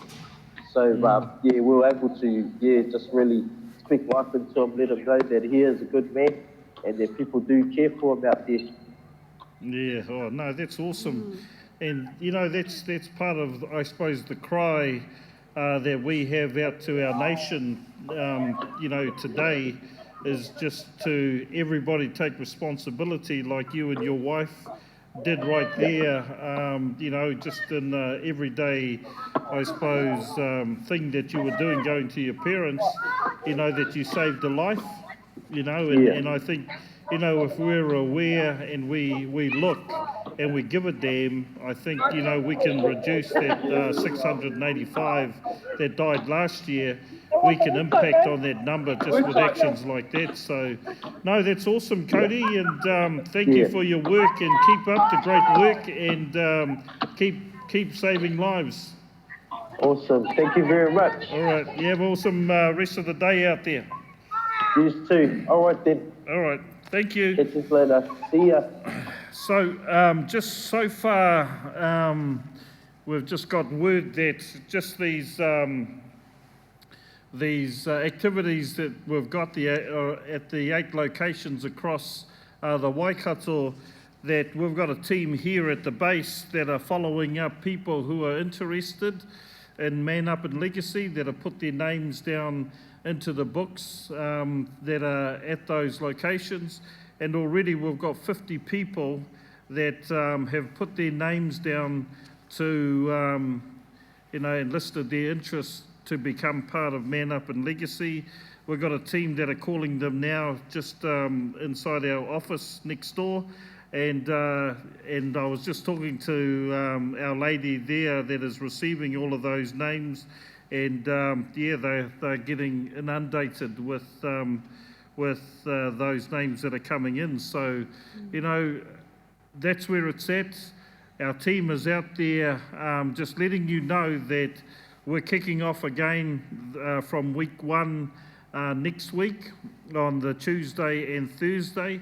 And if you're interested in becoming part of Man Up Legacy and even our youth programs, please message us on our page, Man Up Waikato, Legacy Waikato, and just ask us, or let us know where you live, whether that be in a rural town or the suburb that you live in here in Hamilton, and we will let you know of the location where the nearest Man Up or Legacy is near you.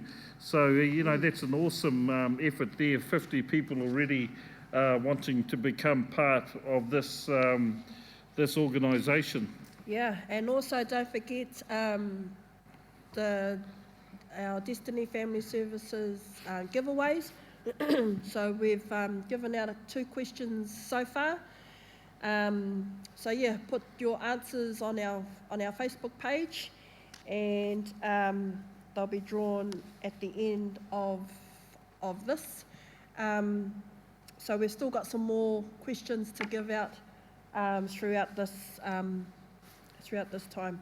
So also online questions. If you've got any questions or comments, please go to our Facebook page as well. We'll be happy to answer those. I just want to share a few of some breakthroughs or some victories that some of the ladies have shared in their groups. Now, these are from the community where they have found Legacy has helped them. So one of them is being able to let go of the past, have learned how to use my voice. I'm learning how to trust again. Those simple things have helped this particular lady through Legacy, and I'll just do a couple more. So one lady has said, no longer going to break promises, but stay committed to what she says and stick to it. That was a topic on running women and commitment. And another one, learn to be the parent and not the friend to her children, expectations and heal brokenhearted. So that was also another topic we talk about. Just started Legacy, but would like to be a better role model for herself and her family. So those are just a few things that, comments that have come back to us, that sort of feedback that's come back to us from ladies attending our Legacy programs. No, and also our Man Up. And so what's happened is that we've just finished a 15-week rotation, and we're kicking off a new rotation next week, starting from week 1. So these comments here have come in from people who attended the just finished rotation. So just a couple of comments here from the men. that one of the facilitators have said one of my men got breakthrough with his mother, and he said now communicating and having time with one another, and that's quite significant, you know, where we may have burnt our bridges with our family, that, you know, through Man Up, that you're able to knock down that wall and build a bridge. One other person out of Matamata, actually, I struggled with rejection. I was shut down and had no self-belief and low self-esteem. Man Up helped me to understand the source and how to forgive. I am now thriving and helping others overcome in areas that I struggled with. I am confident, bold, and now I trust again. So, you know, those are awesome breakthroughs. People might think that they're minor, but they're actually major. And whatever's real to you, you know, is absolutely right. So, yeah, we are going to a video. This is a man from Huntly that just finished the last rotation. His name is Ryan Harris, so have a listen to that one.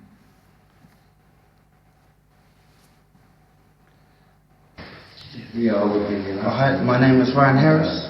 I just moved out into Huntly and I was looking for support from someone or people, and Man Up were there.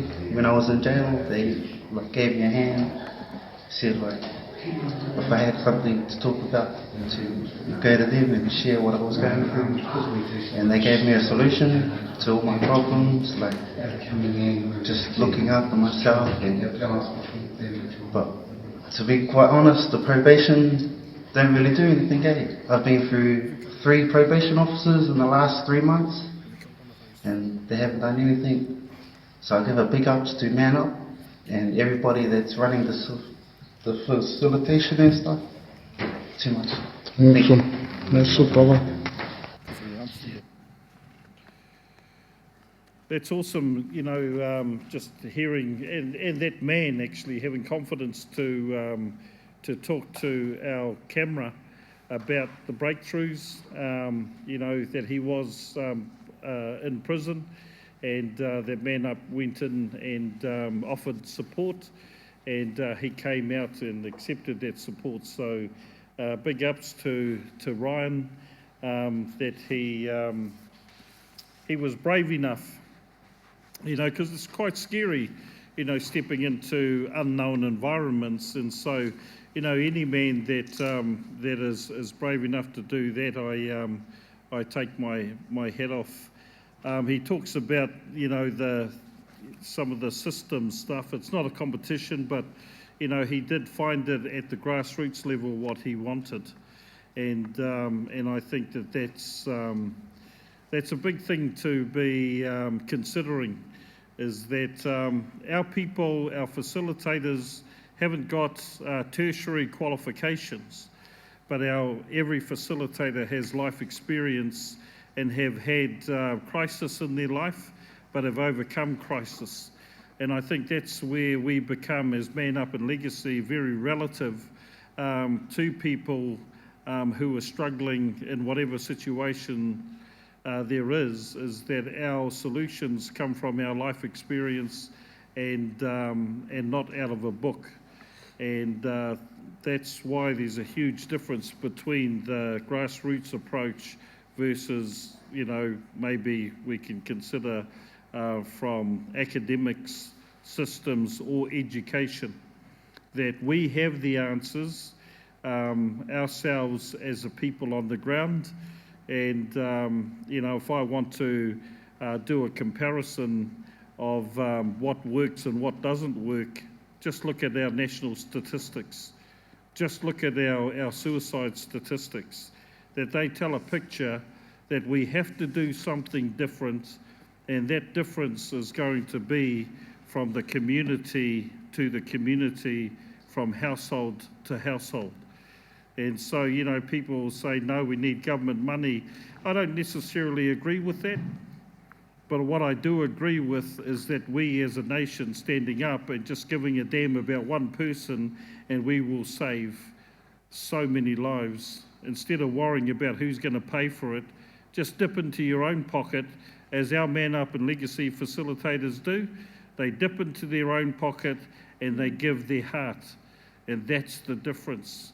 And that's why we can carry on doing what we do, because we're not dependent on a funder who tries to dictate to us how we're supposed to do what our people need us to do for them. And so, you know, and I think that's a beautiful thing, and I believe that's why I love what we do, is because you cannot deny a person's heart. And so, you know, when all these other programs, when the funding stops, where are you?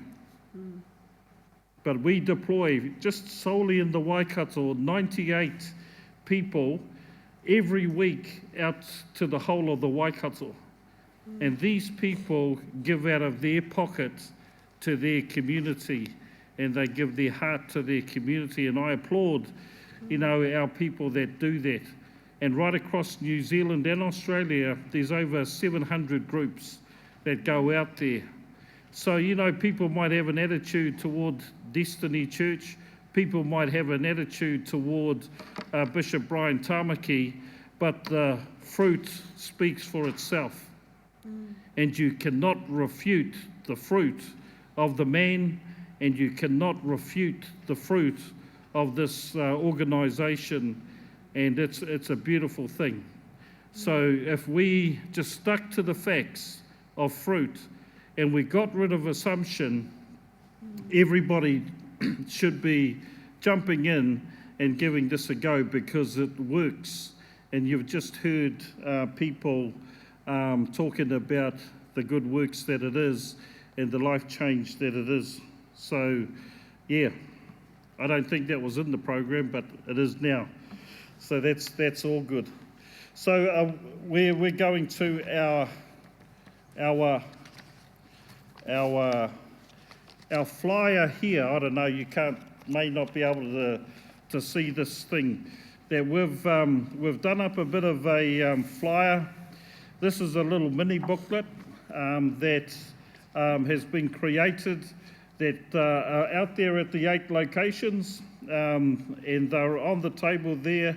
If you want one, go along and have and grab you some. This thing here is just a helps that just teaches you how to support somebody that is, you know, contemplating suicide. I think it's more to educate people, those people who are support people. You can give it to people that are contemplating, but I think we've heard, you know, through the people that have shared their story, when people are contemplating suicide, they're not, this ain't the stuff that they're interested in, worried about. It's their crisis that they're in. So the thing is, we need to teach people who are around their loved ones how to look after them, how to approach it, how to respond and not react. And so that's what this is about. And there are tips in there that talk about, you know, don't panic, don't react. You know, when somebody says, oh yeah, I am considering suicide. What it does say also in here is you need to ask the question. You need to ask the question, are you thinking suicide? And because if you don't ask the question, it's allowed to stay hidden. Are you considering suicide? Have you thought about it? And you know, they will answer you. And then, you know, when you do ask them that question, is when the next one is, when was the last time? This is what I do. When was the last time you thought about it? And then they might say, you know, a week ago or a year ago.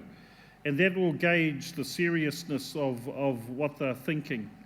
Never ever say to people that you're attention seeking. You know, that's a common phrase that I've heard people use. Oh, they're just attention seeking. No, they're not. People who are thinking suicide, they're not attention seeking.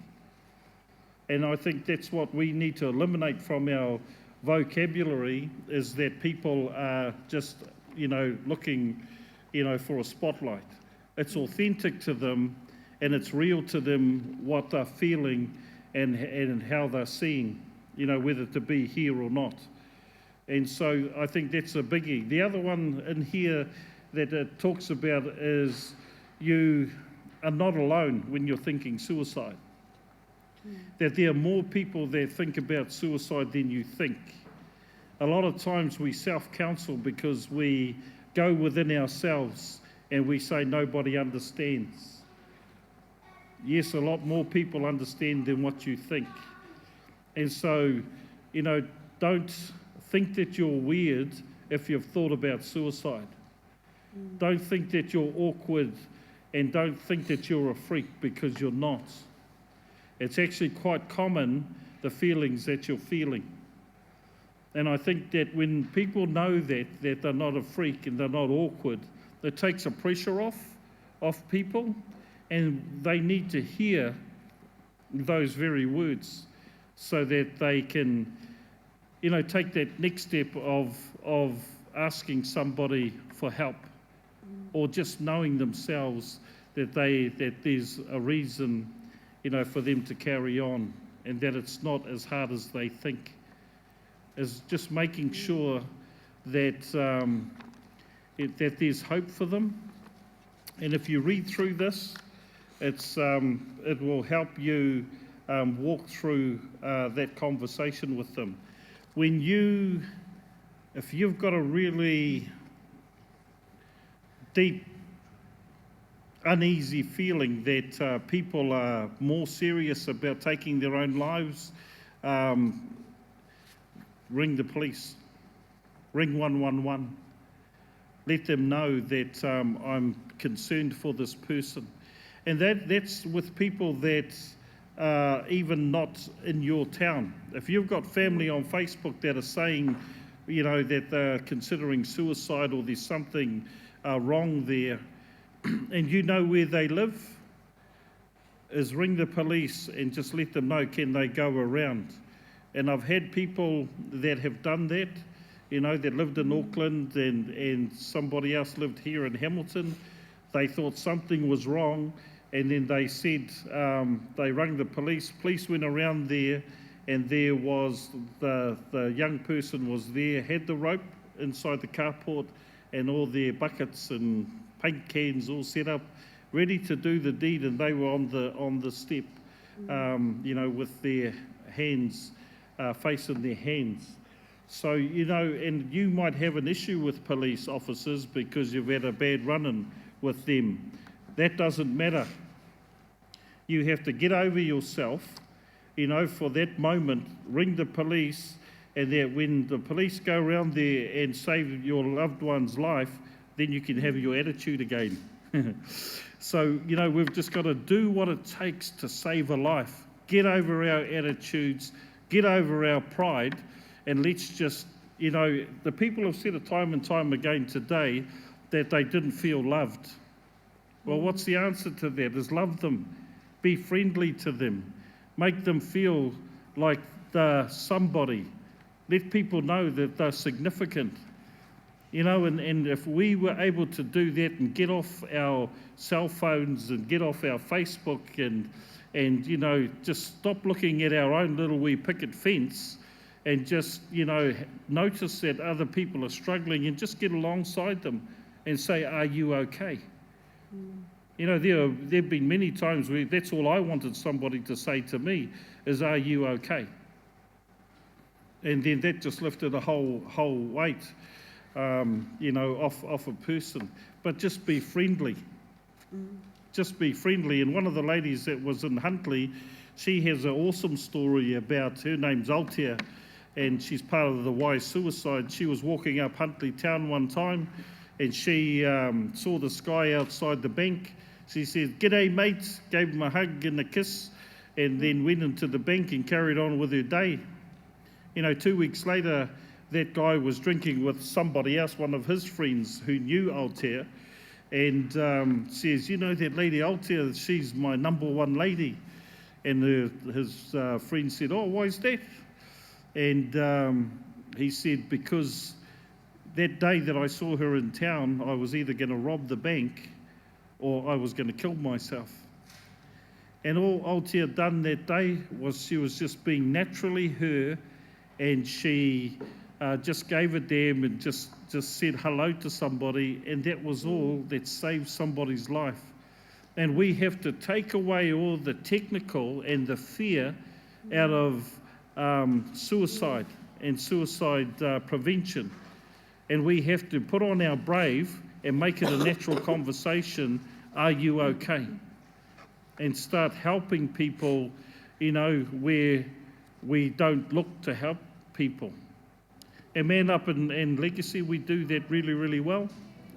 And so this thing here inside, the back page of this has got the 111 number, and it's got all the other 0800 numbers here for the Lifeline Aotearoa, the Samaritans, Youth Line, Kids Line, Depression Helpline, and also the Outline Sexuality and Gender 0800 number.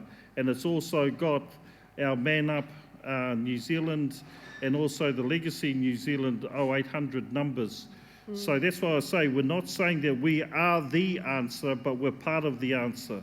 So we're mixed in with that. Let us be a complement to those that are helping you already. Is that we can work part and parcel and be a bonus inside of that.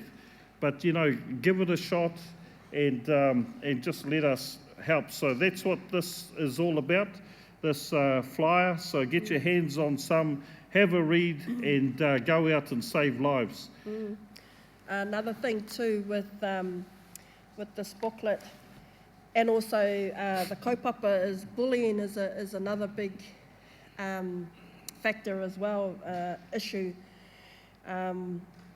where people, you know, are thinking suicide through bullying. And so in this, see this picture here? That's me and my two daughters. We were bullied. We were bullied to have that photo put on this. No, but it's all good. I didn't really want to do it. But again, you know, this is going to help. This is going to help you, and it's going to help people to be able to reach out and get that support they need to. I just want to quickly share. So we're on holiday and overseas, and we were in England at the time, and we came across. We could hear this young girl crying, and really crying and sobbing. And then we came around the corner, and it was a couple. A young girl and I think it was her partner, her boyfriend.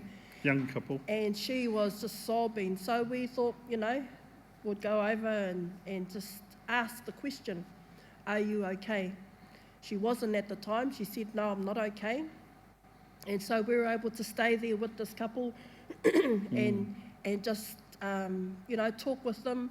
We ended up talking about our children, our adult children with them, and got them laughing. So at the end of that, we were able to take her mind off that issue, whatever that was, and bring her into a more happier place where she was laughing at the end of it. They were both laughing, and she had stopped crying. And we just said to them, you know, have an awesome day. And she was on her way to work. So, you know, it's as simple as that. If you might see somebody that looks sad, it's, you know, over there sitting there that looks sad, it doesn't hurt to ask the question, are you okay? Because they may not be. And if you're there right beside them, you know, how can I help? That's all it is. The thing is that you don't want to not ask the question.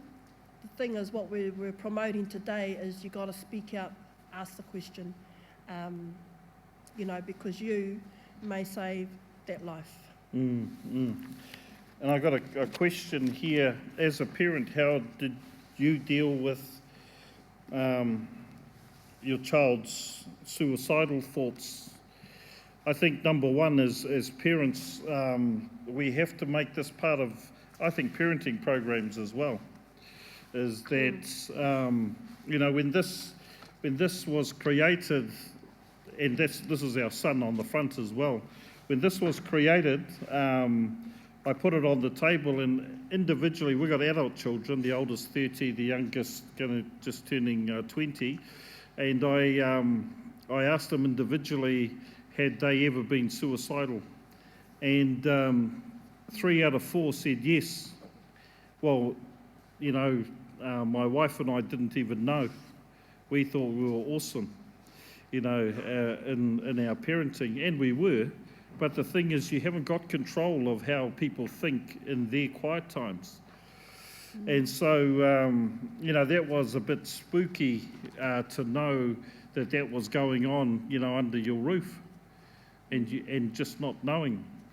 So I think, again, if you don't ask the question, it stays hidden and it isn't revealed. And I think that outside of crisis, we need to be having that conversation with our children, you know, just to ask them, have they been in that place? Now, the other solution to that is, as parents, we want our children to come to us if they need advice or if they're in crisis. And I think for me, we've got to be, you know, bigger when it comes to our children. And I'm talking about that it's not necessarily you who they're going to talk to or who they need to talk to in those times of crisis when, you know, they are struggling. And I would recommend to parents is to make sure that you ask your children, who is somebody that you can talk to, and it doesn't have to be dad and it doesn't have to be mum. Who is somebody that you're comfortable talking to? And let them choose that person. And we've done that with our teenagers, and they told us, and it wasn't us. And what we said was, that's cool, just as long as you've got somebody. People have said to me, what if they, you know, that person is an idiot? Well, that's not up to you. That's up to your young person, and I'm talking about another adult that they wanted to talk to, because the adult had a grudge against that person. I said, well, do you rather hold your grudge, or would you rather have your child alive or dead? You know, is let them choose who they want to talk to, and let us not be a blockage, you know, to them finding the support that they need. So that's the, and, you know, just with our children, you know, if they are going through suicidal thinking, again, don't panic. Find support for you to help them. Find support for you to help them. And again, just call, you know, you can call us. Call, you know, Man Up and Legacy, and we can step you through those sorts of things, you know. So that's a little bit of advice, you know, when it comes to our children. I think it should be inside of parenting programs. I think, again, people, you know, are too chicken to actually talk about this stuff, and we need to be talking about it so that it doesn't stay hidden anymore. Yeah. So, yeah. Yeah, because there is a difference between suicide awareness, excuse me, and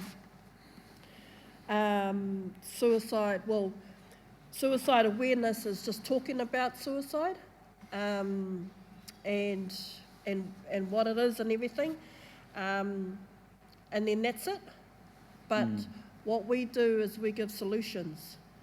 So we talk about the awareness, but we've also got the solutions. We've got the backup. We've got the manpower. We've got the teams. We've got the people with the heart that'll get in there, walk with you, talk with you, love you, support you all the way. That's 24/7. So there's a big difference between just saying suicide. You know, you're just having the word suicide, give koha to it, give money to it, and that's it. There's got to be that practical side of it, where people are willing to and happy to walk alongside you through it. So yeah, so that's the difference in what we do. Yeah. Another question for our Destiny Family Services is what are the 0800 numbers for Man Up and Legacy? So that's for the giveaways. That's another question. I think that's on our Facebook page. And you're always giving away the answers. Yeah, because I'm a helpful person. But that's all right. So that's for our giveaways. Take advantage of it because, you know, you'll get a free program. And these programs are awesome. They work. They absolutely work. It just needs your choice at the end of the day, your decision. All right, so we're gonna call out some of our awesome facilitators. So we've got Julia Soper. She's over in Livingston Ave on a Tuesday night from Ngāti Porou. We got Quinton Korewha, and he's Man Up Flagstaff, Tuesday nights. And Ngāpuhi again. Hey, Ngāpuhi. Renee Roberts, Legacy Enderley, Thursday nights. Now, what we want to be doing is all of these things are on our www.manupwaikato.com. You can see all these as well. So we got another Ngāti Maniapoto there, Rewa White, Legacy Diamonds for our 12 to 17-year-olds. She's at Enderley on a Tuesday night, Ngāti Maniapoto. Sarah Tauru, Legacy Grandview, Tuesday daytime, that one. And she's from Waikato. Sunny Kātipa, Boys to Men, that's our young men, 12 to 17-year-olds. He's based Te Rapa at the Destiny Church building, Tuesday nights, and he's from Ngāti Porou. Stephanie Waka, Forest Lake, Legacy, Tuesday nights, and she's Ngāti Pākehā. Tali Adams, Legacy Te Rapa at the Destiny Church building, Tuesday nights, and she's also Waikato. Tānekaha Murphy, this is our second oldest son, Boys to Men, in Huntly, Thursday nights, and Ngāti Manawa. Tania Shadrock, Ngāti Maniapoto, she's based out there at Tekuiti, travels from Hamilton out there, and she's on that night that's gone. Tasman Harris, Legacy Diamonds, Te Rapa, Tuesday night, Ngāpuhi. I think Ngāpuhi's winning. Taylor Treadwell, oh, here's another one. Legacy Hillcrest, Tuesday night, Ngāpuhi. Teresa Ahu Kāwhena, Legacy Melville, Tuesday daytime, Waikato. Ue Mana, Boys to Men, Te Aomutu, Thursday night, also Waikato. And.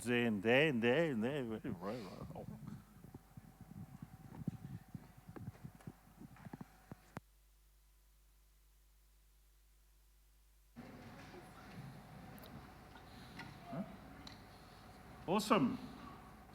I'm talking on this one. Ka pai.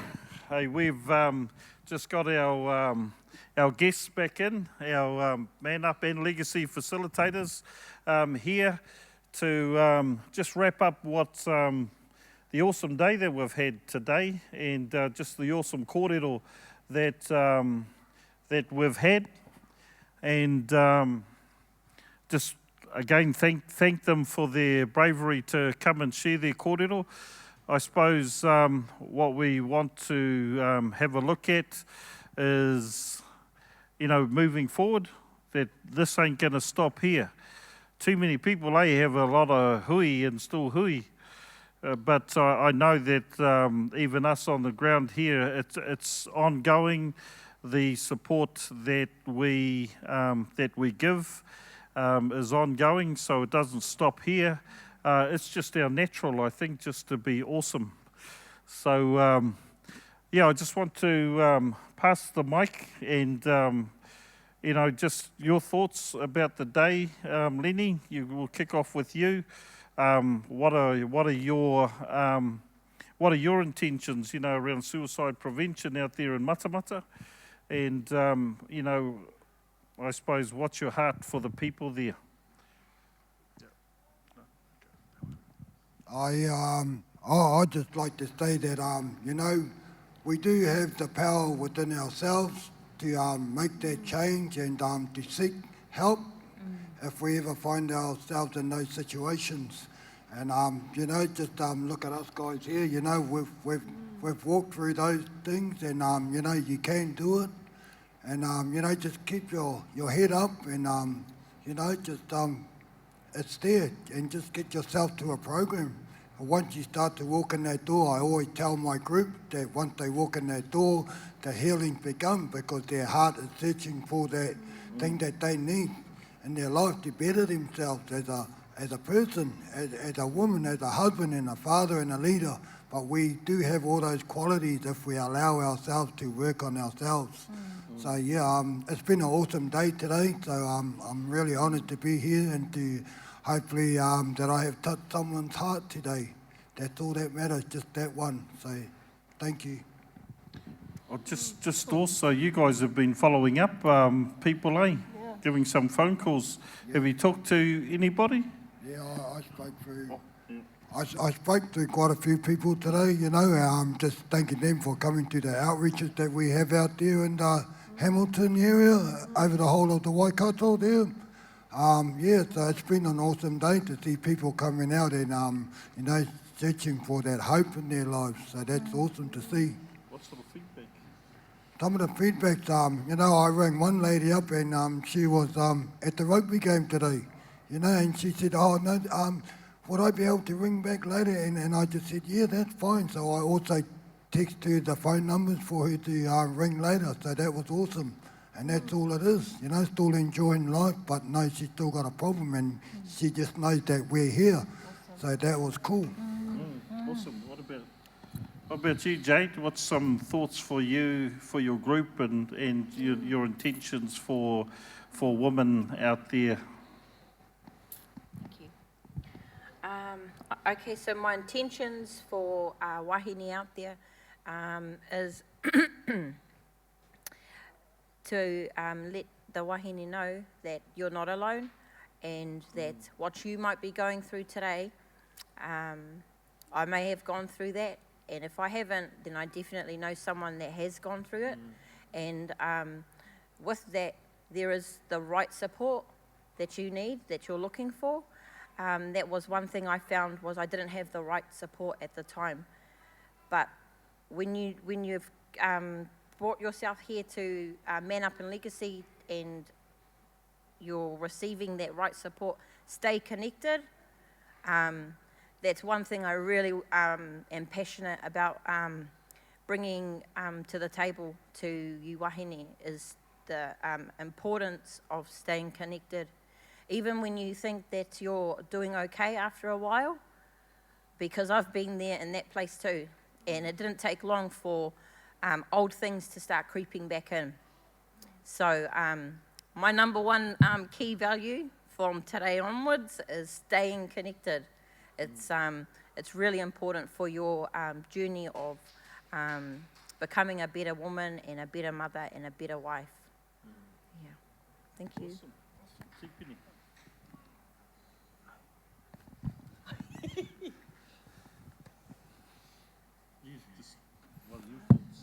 Well, my thoughts on today is pretty much what the sister just shared.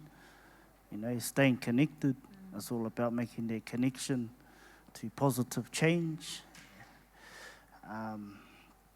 And just knowing that there is power in connection. Without connection, you know, it's pretty much lights out. But it's awesome to be sitting here sharing my story to empower other men and their families out there to know that if I can do it, you get connected and you can do it too. So not a lot for me to continue to say, but Man Up is for you and will support you. Kia ora. Awesome. Is this on? Hello? No. Yeah, it's on. No. Oh, yeah, they're saying it is. It's on. I just want to say, don't isolate. Don't isolate yourself. Make sure, you've heard so many today of people reaching out. So, and please do that. Don't pull yourself away, be by yourself, because if you don't get that support around you, you're all by yourself. You've got all these emotions happening, these thoughts happening in your head. If you don't have the right person to speak into you and speak into that, it becomes very, very dangerous for you and for your life. So that's what I want to say is don't isolate. Reach out today. You've got heaps of support. You've got our Facebook page. You've got our 0800 numbers for you to ring, call, whatever it is, message, send smoke signals, whatever it is, for you to get to somebody. Man Up in Legacy, Legacy Diamonds, Boys to Men can help you and will help you. So that's an expectation that we have from us in the Waikato, is that if you reach out, we'll be there. We're there to help. Oh, that's awesome. Hey, tomorrow we've got our victory rally. And a victory rally is the celebration event that we have at the end of our 15 weeks, which is the rotation of Man Up in Legacy, also our Boys to Men and our Diamonds, that we come together, the whole of the Waikato, and we celebrate the victories that have been made over the past 15 weeks. Tomorrow our theme of suicide prevention is going to carry on. In Huntly you saw a woman, Tania Cooper.